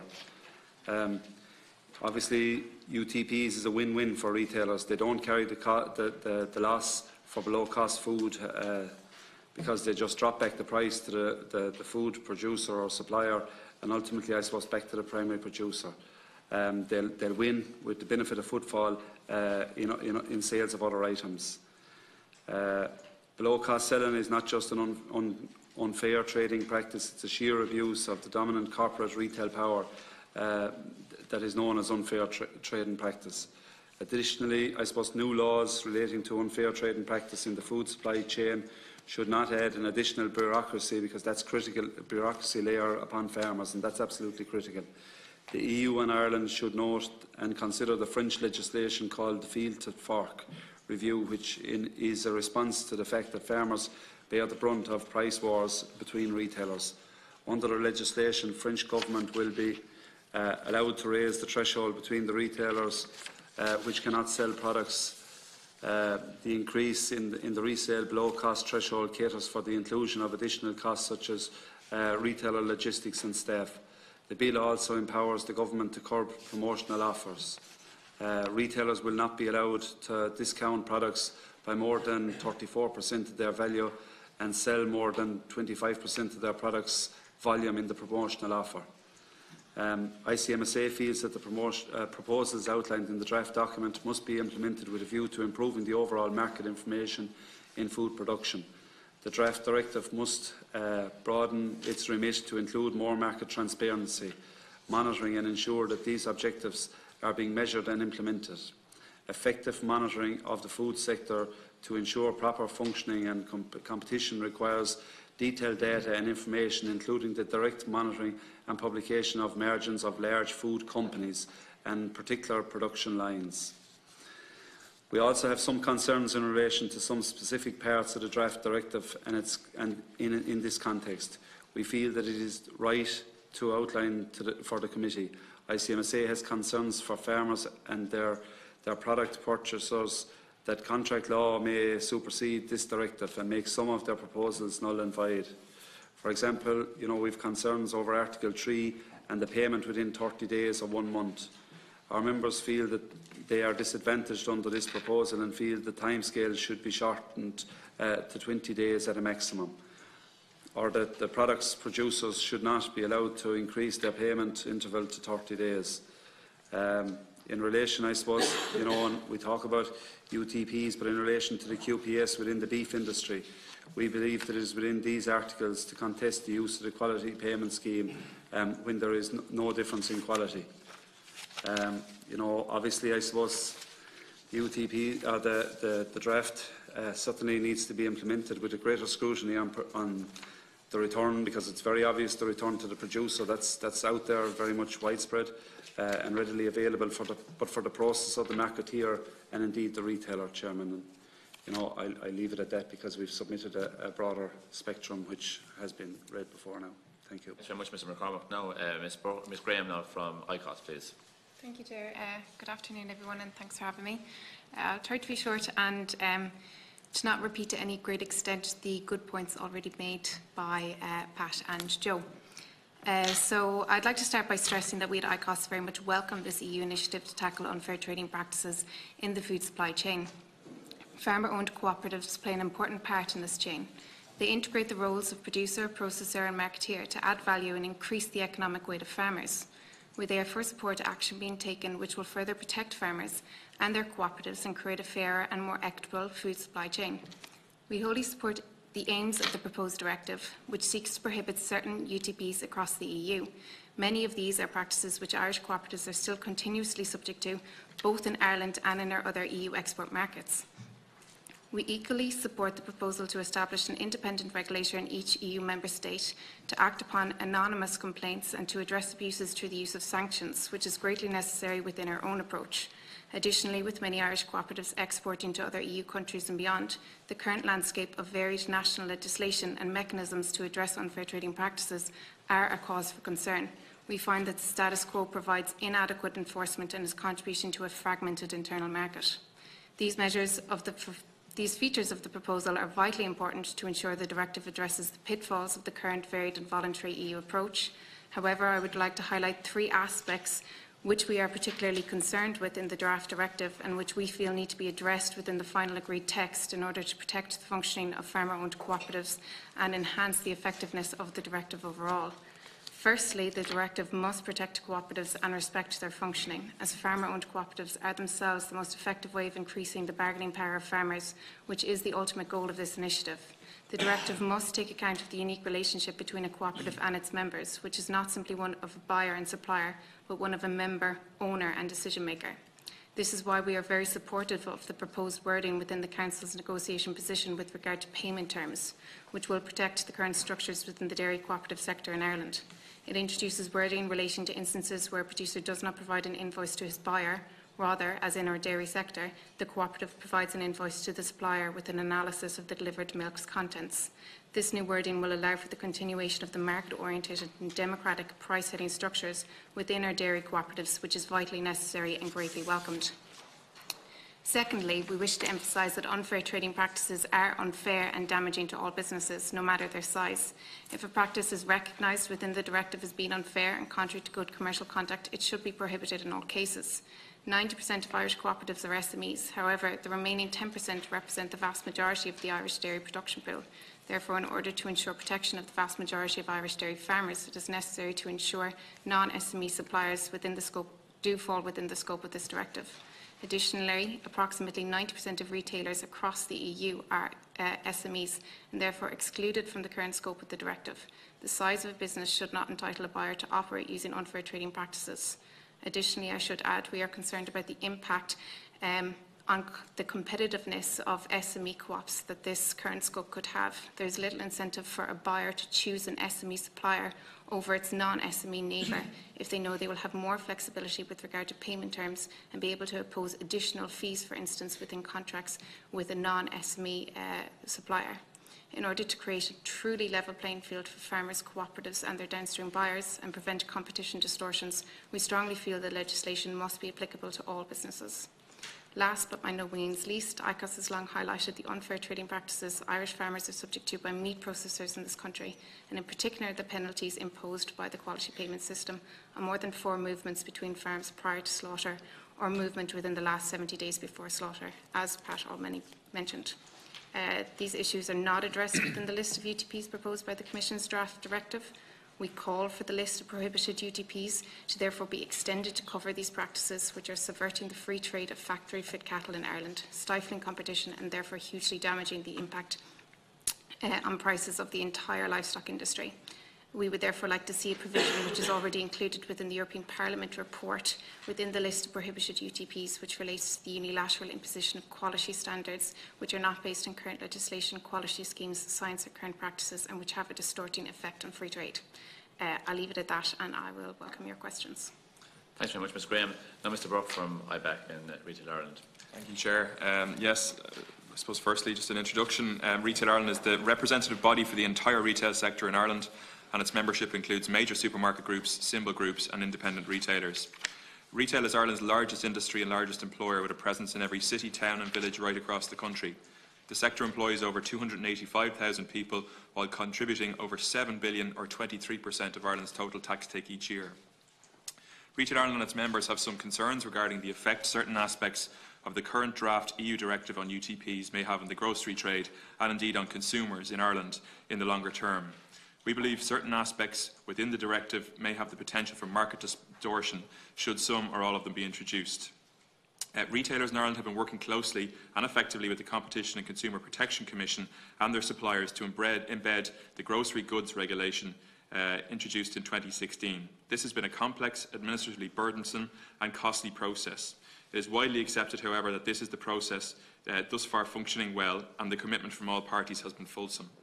Given how recently this process was completed, a further layer of legislation in the form of an EU directive governing this area at this time is unhelpful and potentially confusing for all parties to the regulations. We must also consider the potential for the scope of this directive to grow over time and supersede domestic regulations, which now exists in over 20 member states, as Joe rightly earlier alluded to. National legislation is the most appropriate place to deal with the sensitivities and intricacies of the Irish retail grocery market, and it should remain the primary route for addressing any concerns around how it functions. Retailers consider farmers as key partners in the food supply chain and support measures which can directly address the problems farmers face. At an EU level, a critical mass of retailers are already applying principles of good practice in B2B relationships under the Supply Chain Initiative. Retail Ireland wishes to make the following specific observations on the draft directive. 1. Prohibited practices should be clearly defined to provide legal certainty. The directive provides for strict enforcement and sanctions, and it is key that it provides legal certainty to operators so as to avoid the risk of unjustified interpretation by member states, making reputable operators potentially vulnerable to disproportionate sanctions. 2. the scope of the directive should not be extended beyond small farmers and processors. The directive is based on the agricultural treaty provisions and should focus on the benefits accruing to farmers. By extending the scope to all food products and SME processors, the Commission is already stretching its powers under Article 43 of the Treaty on the Functioning of the European Union. Any attempt to extend the scope of the directive would run against the Commission's impact assessment. Regulating trading practices between large processors, including global brands, and retailers would affect parts of the supply chain fundamentally outside the scope of Article 43. More importantly, it will skew the relationship towards these large processors with no guarantee that the benefits will accrue to farmers. 3. Flexibility and subsidiarity must be preserved while not undermining the single market. All EU countries, including Ireland, have legislative frameworks in place, and most have specific enforcement provisions. The overwhelming majority of supply contracts are national and subject to national law. We ask that provisions within the directive are kept to a strict common denominator and allow for a degree of flexibility so as to allow schemes that have proven to work well to continue. These have arisen out of a national context and relate to national structures. Member States should be allowed to extend the powers of an existing authority and not have to set up a dedicated one for the purposes of the directive. 4. The list of prohibited and restricted practices must be kept to a minimum and focus on contractual relationships between farmers and their first buyers. Freedom of contract and of negotiation are important in ensuring that retailers are able to deliver the best products to consumers at a reasonable price. This freedom must be preserved, and legislation must allow trading partners to engage in agreements that deliver benefit to both parties. The list of prohibited practices must therefore be strictly limited to clearly defined practices such as unilateral ex post modification of contracts where the conditions were not previously agreed upon by the parties. As per the remit of the directive, the focus should be on the contractual relationship between small farmers and their first buyer. Lawmakers should resist adding a series of unnecessary and intrusive provisions which will undermine usual and perfectly legitimate commercial dealings and will simply create additional costs and benefit neither farmers nor consumers. In this regard, we are concerned at the proposed amendments emanating from the European Parliament at present, which include limitations on environmental or animal welfare standards and prohibitions on retail and wholesale buying groups, which would have a very significant impact upon a large number, thousands indeed, of independent retailers right around the country that provide significant amount of employment. Complaints mechanisms. The directive establishes a right to complain for small suppliers in relation to large buyers. Article 48 of the EU Charter of Fundamental Rights requires that enforcement powers include a right of defence, including access to facts relating to a complaint and appeal. These need to be fully reflected in the directive. At present, they are not. Mediation and other alternative dispute mechanisms should be promoted as an efficient means of solving disputes. Public enforcement can be costly and adversarial, with the risk of termination of any business relationship between the parties. Dialogue and mediation have proven to offer quick and efficient means of solving disputes in a way that allows business to continue. In the context of limited government resources, public enforcement should only be sought as a last resort. Provisions on the role of mediation should be introduced. And finally, 7, transposition. As most contracts are negotiated annually, we would ask that the directive foresees a reasonable transposition period of 2 years and continues to allow for its provisions to apply to new contracts negotiated after transposition. Retailers manage contracts with thousands of suppliers to provide consumers with a wide range of choice that meet their expectations and serve their needs. Renegotiating contracts halfway through their execution can simply not be put in practice. On behalf of Retail Ireland member companies, I would like to thank the committee today for affording us this opportunity to submit our views. Thanks very much, Mr. Burke. Now, members, we are conscious of the fact that there's a possibility of a vote being called in the Dáil chamber at around 6-ish. So we'll try and get through questions as quick as possible. Is that okay? So Deputy Kenny is first to indicate, Deputy Penrose is second, and Deputy McConalogue in the order, first of all. Thank you, Chairman, and thank you to all of you for your presentations. First of all, I suppose it comes on the back of the earlier submission that we got from the Competition and Consumer Protection Commission, who are basically saying that this directive isn't really their business. That's basically what the message was, that it's outside their remit, that what they've been doing is working on behalf of the consumer, and that they are doing that and want to continue doing that, and they see this almost in conflict with that. I was in a bookshop the other day in Sligo, and there was a book in it, Adam Smith's The Wealth of Nations, and I was just looking at the back of it, and it was written in 1776, and he's the hero of capitalism. And throughout that he talks about the free market and how the free market rules.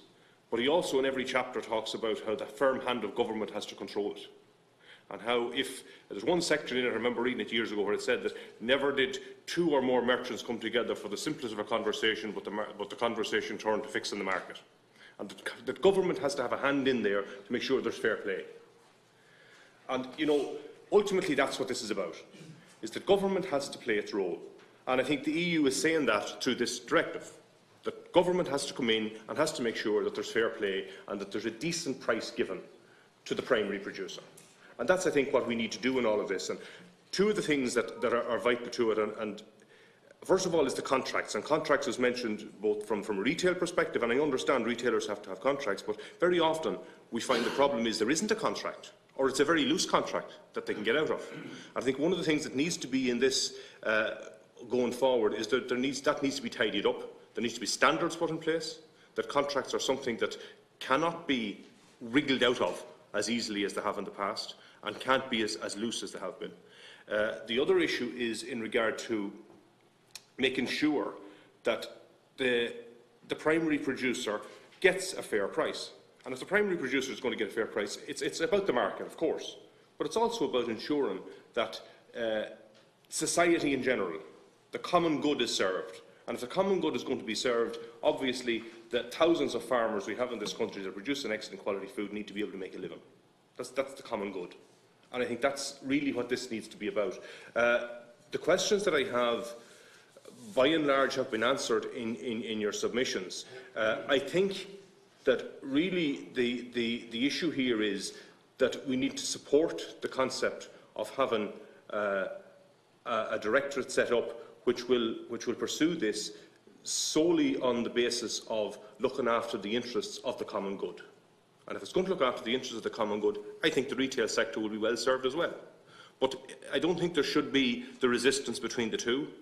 I think there has to be a sense of ensuring that we can do this in a balanced way. And balance has been mentioned several times, but really and truly, you know, at the end of the day, we don't see balance at the moment. And that's why we're here.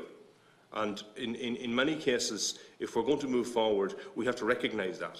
I think there has to be a recognition, particularly from the retail sector, but the big retailers in particular, and the big processors. And if we take the meat industry, and the beef sector was mentioned earlier on, you know, we have these rules and regulations, and we have U grade and O grade and all these things. I never go into a shop and buy a piece of meat and know what grade it is. And I know when we talk to people that work in the facilities on the side, and you have to chat with them, they tell you if there's an order to be filled, the order is filled, regardless of what the farmer has been graded. And that's a reality that comes into this. And I think a lot of these regulations that have been put in place, particularly by the processors, are put in place as a mechanism to push down the price to the farmer. And there needs to be a recognition of that. And I think that's one of the things that needs to come into play here, that whoever takes on this role, or whatever structure is set up to do it, will have to have teeth, and very sharp ones, in order to take charge of this. So I'll leave it at that, Chairman. I know we have under time pressure. Thank you. Thanks so much, Deputy Kennedy. Deputy Penrose, please. Yeah, thanks to all of the delegations for very informative presentations, and very grateful to them for the work they put into them. I didn't have any problems with, or I have to confess, I wasn't shocked by what the CPC said earlier on. It's something that I knew was happening, because, I mean, their role is primarily to protect consumers. You know, it was just an add-on into the legislation to subsume the function of a sectoral regulator in a kind of a half-hearted way. But they weren't given much power by the government, actually, in terms of the legislation remit that they had. So I mean, and they have a different role. So I mean, I agree with Joe's presentation there. That you know, I mean, they weren't effective because they were never meant to be effective. They were just it was a cosmetic exercise, and you know, and then the whole presentational issue of trying to secure evidence. I know you have to have the primary evidence rule as the person, the people, or the company, or stakeholder that's affected has to bring forward the thing, but nobody really scratched themselves too hard to try and assist people. I mean, look, we're all aware of the huge power of market concentration, and, you know, invested in a small number of very powerful wholesalers and retailers, and the way they can do it, and the way that creates an unequal playing field and equal bargaining power, and so the current model of food supply chain, I suppose, is just it's haphazard, it's not functioning, and it's potluck. So it's an age-old problem, and it has to be tackled at transnational or EU level. It cannot be tackled in independent. And in fairness to Commissioner Hogan, he was here, I suppose, when this all started. So at least he learned something in the Oireachtas here, that this is never going to happen on its own. So for once he did something right. No, I mean, vegetables, and we remember the vegetable thing. There was on television, everybody getting a stone of vegetables for a couple of cents. I mean, it just couldn't survive, and then it extended into the milk area where you're talking about. So I mean, we need to go through that. But one of the things that fascinated me was that the French were never subservient to EU law, and I always admired them for that, because our big problem was that we took everything hook, line and sinker. We were terrified of being caught offside and brought before the ECJ. The French never gave a damn, and Pat McConalogue was outlined there today. Someday I was aware of it. The French in this area, I mean, they took steps, and they grabbed the ball in relation to the protection of their own farmers. Because if something doesn't happen soon, I mean, where you're only getting less than a third of the overall price, I mean, you're not going to survive anyhow. So it'll be. So this is a last chance saloon, and I look forward to the implementation of the directive.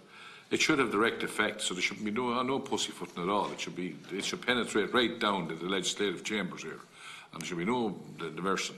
The only thing we should be doing is strengthening it as it comes along.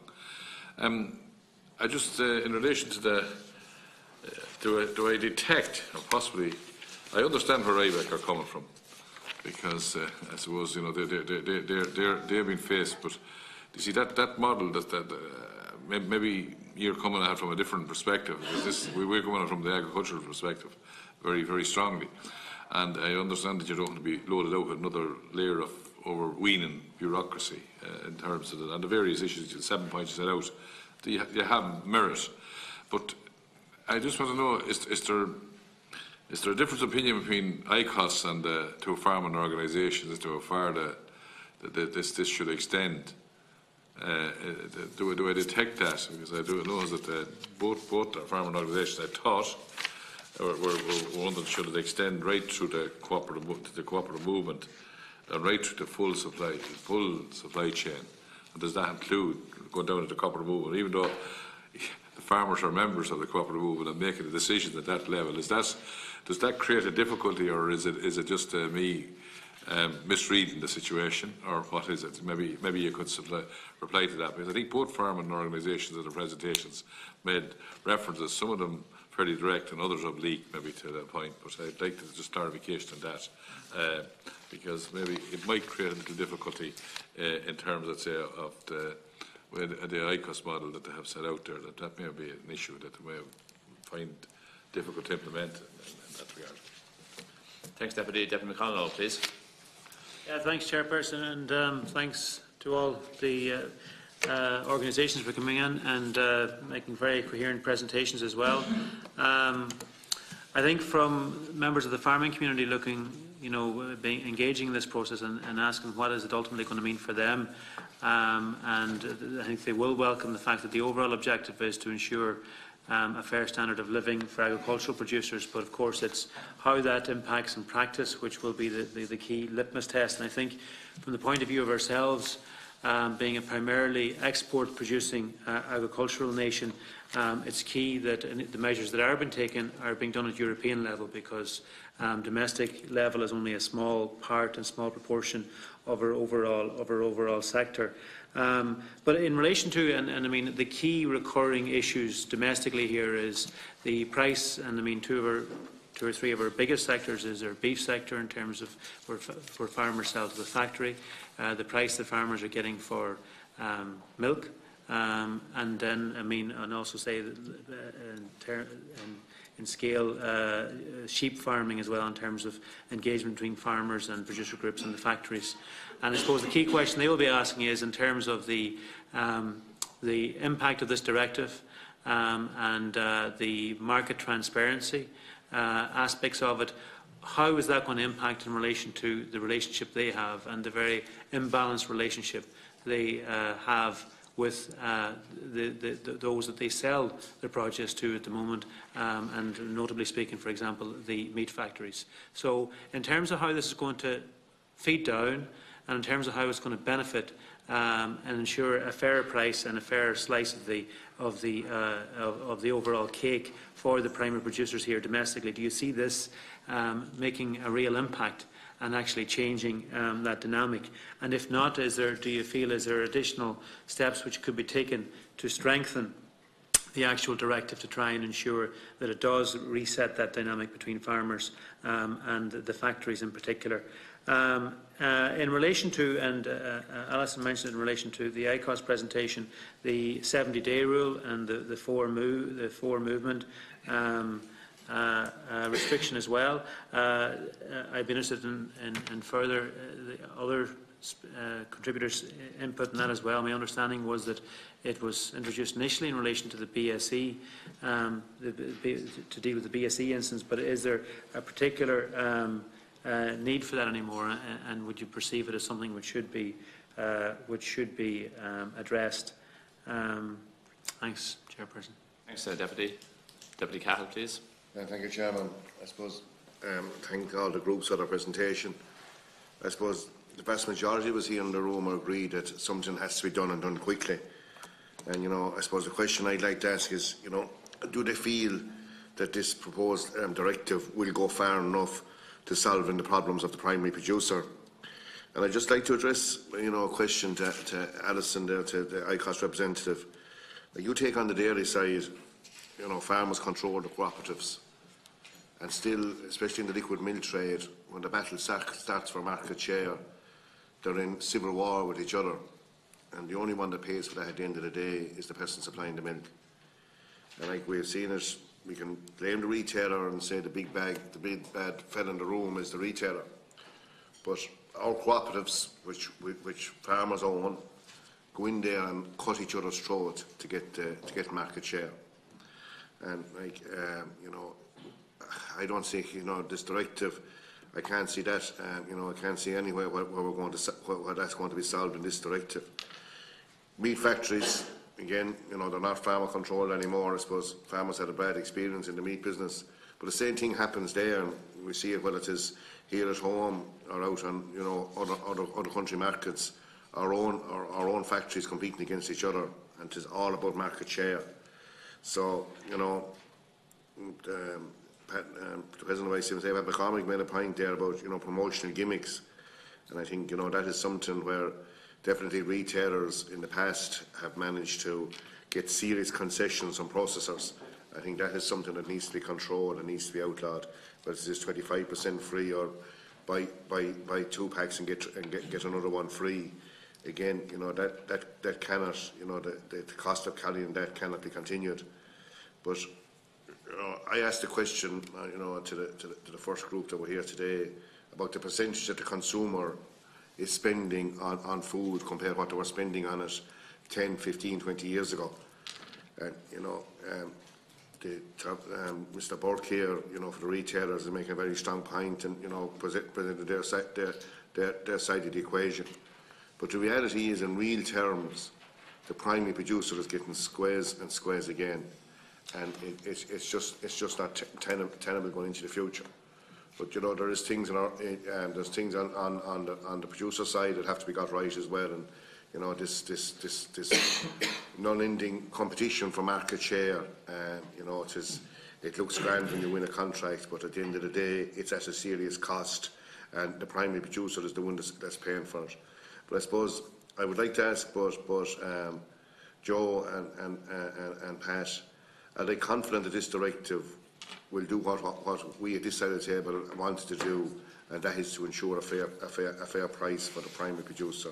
Is it strong enough, or what else, like my colleague Deputy McConalogue said, what else would you like to see there to further strengthen it? Thanks, Deputy. Now I'll come back to our witnesses. Senator Daly, are you okay? Or do you want to? Senator Lombard? Okay. We have about 10 minutes to deal with a couple of questions. Is that all right? So maybe we'll start with Ms Graham, to clarify if there's a difference between yourselves and the farm organisations, maybe as a starting point. Sure. So, as I mentioned, we do strongly feel that the relationship between a co-op and its member is not one simply of a buyer and supplier, because the farmer is in part an owner of the cooperative business, and so legally speaking it is questionable whether there is a transfer of ownership. And this special relationship and the unique relationship between a co-op and its member has been recognised in many of the national legislations relating to unfair trading practices in the various different EU member states. Just on the top of my head, I know that it's included within the Italian and in the French national legislation. And so ideally, we would like to see similar recognition included within this EU directive. In terms of the impact that would have on cooperative structures, under the current draft proposed directive, I did mention just one area where we did recognise a potential problem with relation to the payment terms within our dairy cooperatives, and this is relating to the very specific nature of the dairy cooperative sector. To put it very simply and quickly, of course, you would know that a dairy farmer receives a monthly milk check. The price for that milk is decided by the elected cooperative board in the middle of the month for the preceding month's supply. So this week, for example, the dairy boards are meeting and they are setting the price for September's milk. So this would mean that milk, which was essentially supplied in the first 2 weeks of September under the draft EU directive that the Commission is proposing, would be outside the 30-day deadline. However, the wording that has been introduced by the Council directive does make allowance for the particular nature of the dairy sector, because normally in the course of a supply agreement in many other sectors, an invoice would be provided by the supplier at the end of a month for the produce which has been supplied.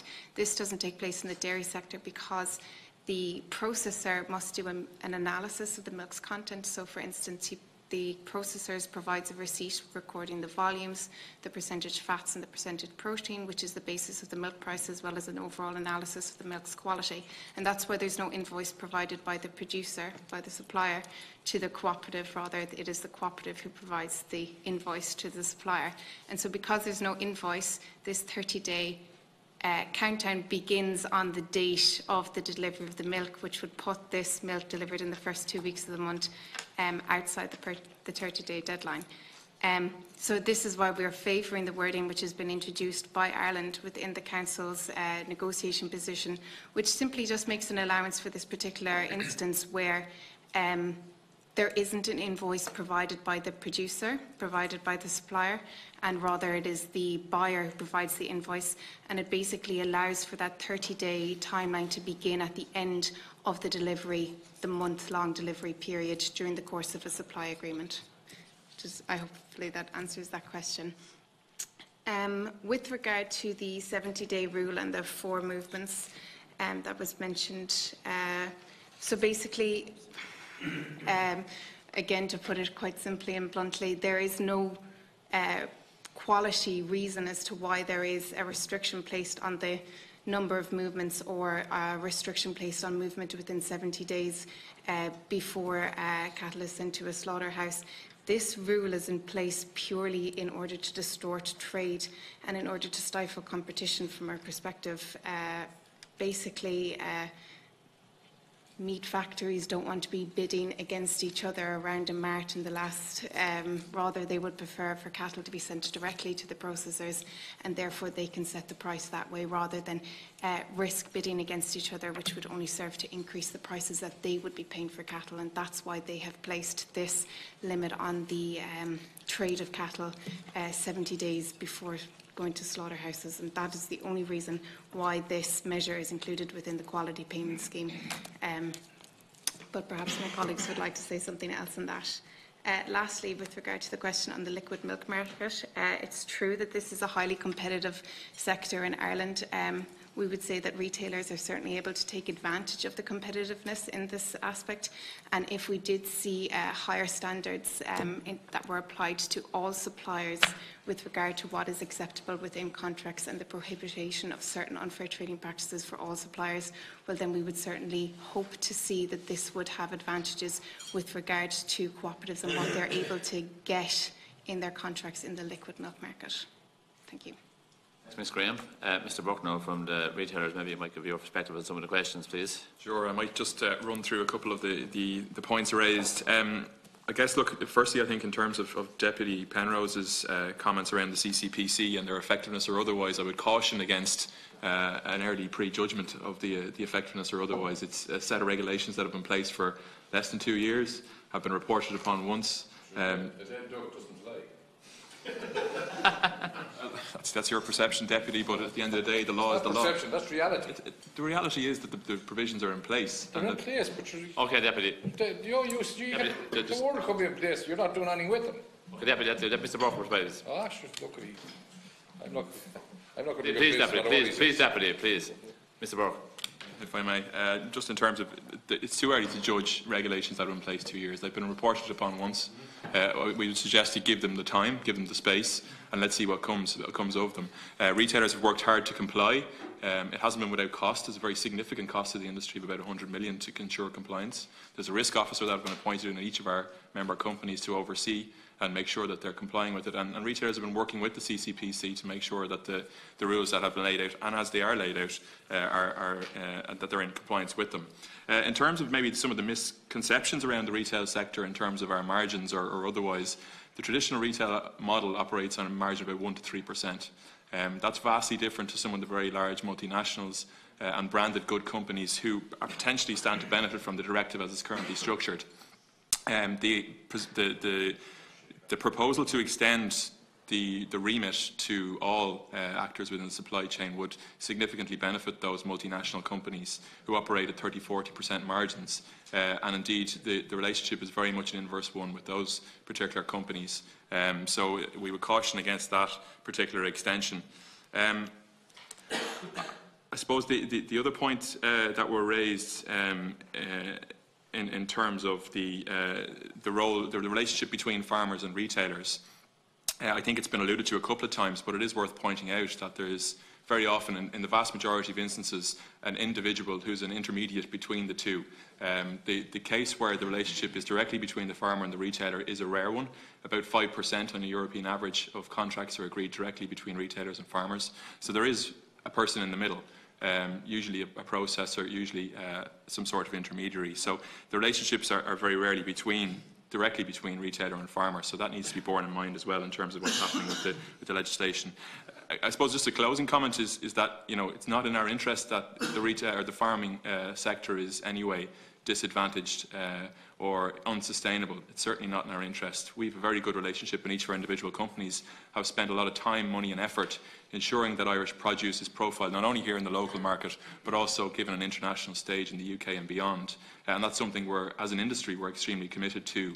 So certainly we want to see a good deal for farmers, but it can't be at the expense of retailers and indeed at the expense of consumers who ultimately pick up the tab for this, particularly in a sector, as I said, which has a margin of between 1 and 3%. We're very concerned that the suggestion and some of the amendments that have arisen out of the Parliament process, particularly those that are seeking to impose only legally binding standards and again, we don't believe that these are within farmers' interests either, that standards are driven down, particularly from an Irish farming perspective, where we have among the highest standards in the world, and we should be using that as a marketing tool. And certainly anything that dumbs down those standards is not really in the interest of us as retailers or indeed of the farming community. And indeed, the other one we're very concerned about is the suggestion that buying groups and retail buying groups should be outlawed. Again, as I said earlier, the Irish retail model is a unique one. We've been very successful in terms of building a whole raft of Irish retail entrepreneurs who have operated stores all over the country, in every single town and village, in all of your own individual constituencies, who've worked hard. And indeed, the suggestion that it would be unlawful for them now to join symbol groups or align with brands to form a retail buying group is very concerning, and probably one of the most concerning aspects that's arisen from this process thus far. Okay, Mr. Burke. Mr. McConalogue. Thank you, Chairman, and maybe a few specific comments first and then maybe a few general comments on the questions that were posed there. Deputy Penrose asked about the co-ops. I don't think the co-ops, if they're in the co-op ethos for the benefit of its members, I don't think they should have any fear of this regulation. Certainly it will scrutinise the board members and the work that they are doing for the electorate people. I suppose there is a significant proportion of our milk in the country where we could have a different debate about whether it's been processed by a co-op or a PLC, or a PLC that's trying to be a co-op. You know, so that's as regards the factories, Deputy McConalogue, and the 70-day rule. ICMSA believe that, you know, if an animal is on a quality assured farm and it moves to another quality assured farm, it should still be entitled to all quality assurance bonuses that are out there, irrespective of whether that movement was in the final 70 days or not. Certainly the 4 moves can be restrictive because, you know, people sell for various reasons, and we saw that in 2018 where people had to sell and are still continuing to have to sell as a result of financial reasons. You know, I know Deputy Kinney there spoke about the QPS as well and standards, and Deputy Cahill asked the question, is it doing enough? And this is a more generalistic approach. Now, it probably won't do enough for the economic sustainability of family farms going forward, but it is certainly a step in the right direction. We can take it as the first step in trying to provide transparency, first of all, and, you know, fair play. And Deputy Kinney mentioned it there earlier. Fair play as regards the element of price that's returned to the primary producer. I wouldn't agree altogether with Mr. Burke there as regards consumers picking up the tab. I think consumers, you know, their expectation has gone beyond belief, where the primary producer is asked to do more and more for less and less at a higher standard. And that's unsustainable going forward, you know. Both the Department of Agriculture, our Minister, and all bodies that are involved in promotion of our produce, which is 85–90% exported, promote the family farm structure out there.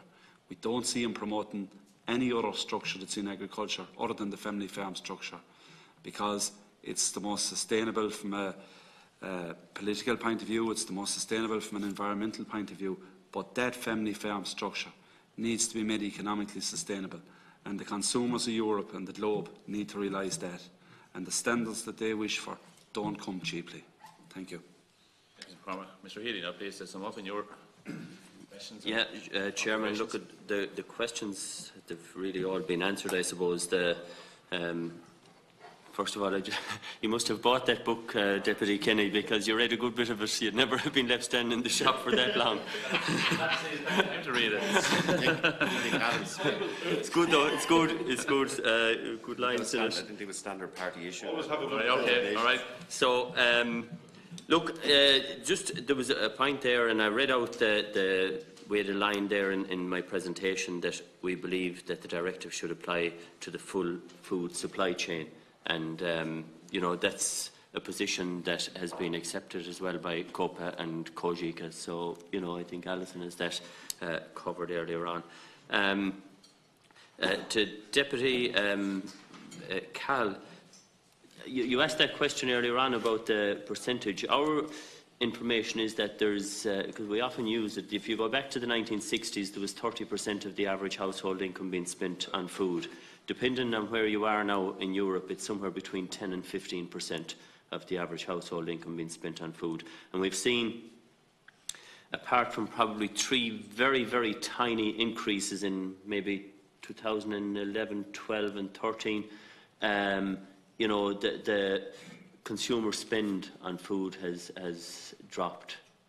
You know, we saw it there in 8, 9 and 10, and in the last 3 years as well. So, you know, the consumer is getting very, very good value because top quality food. And again,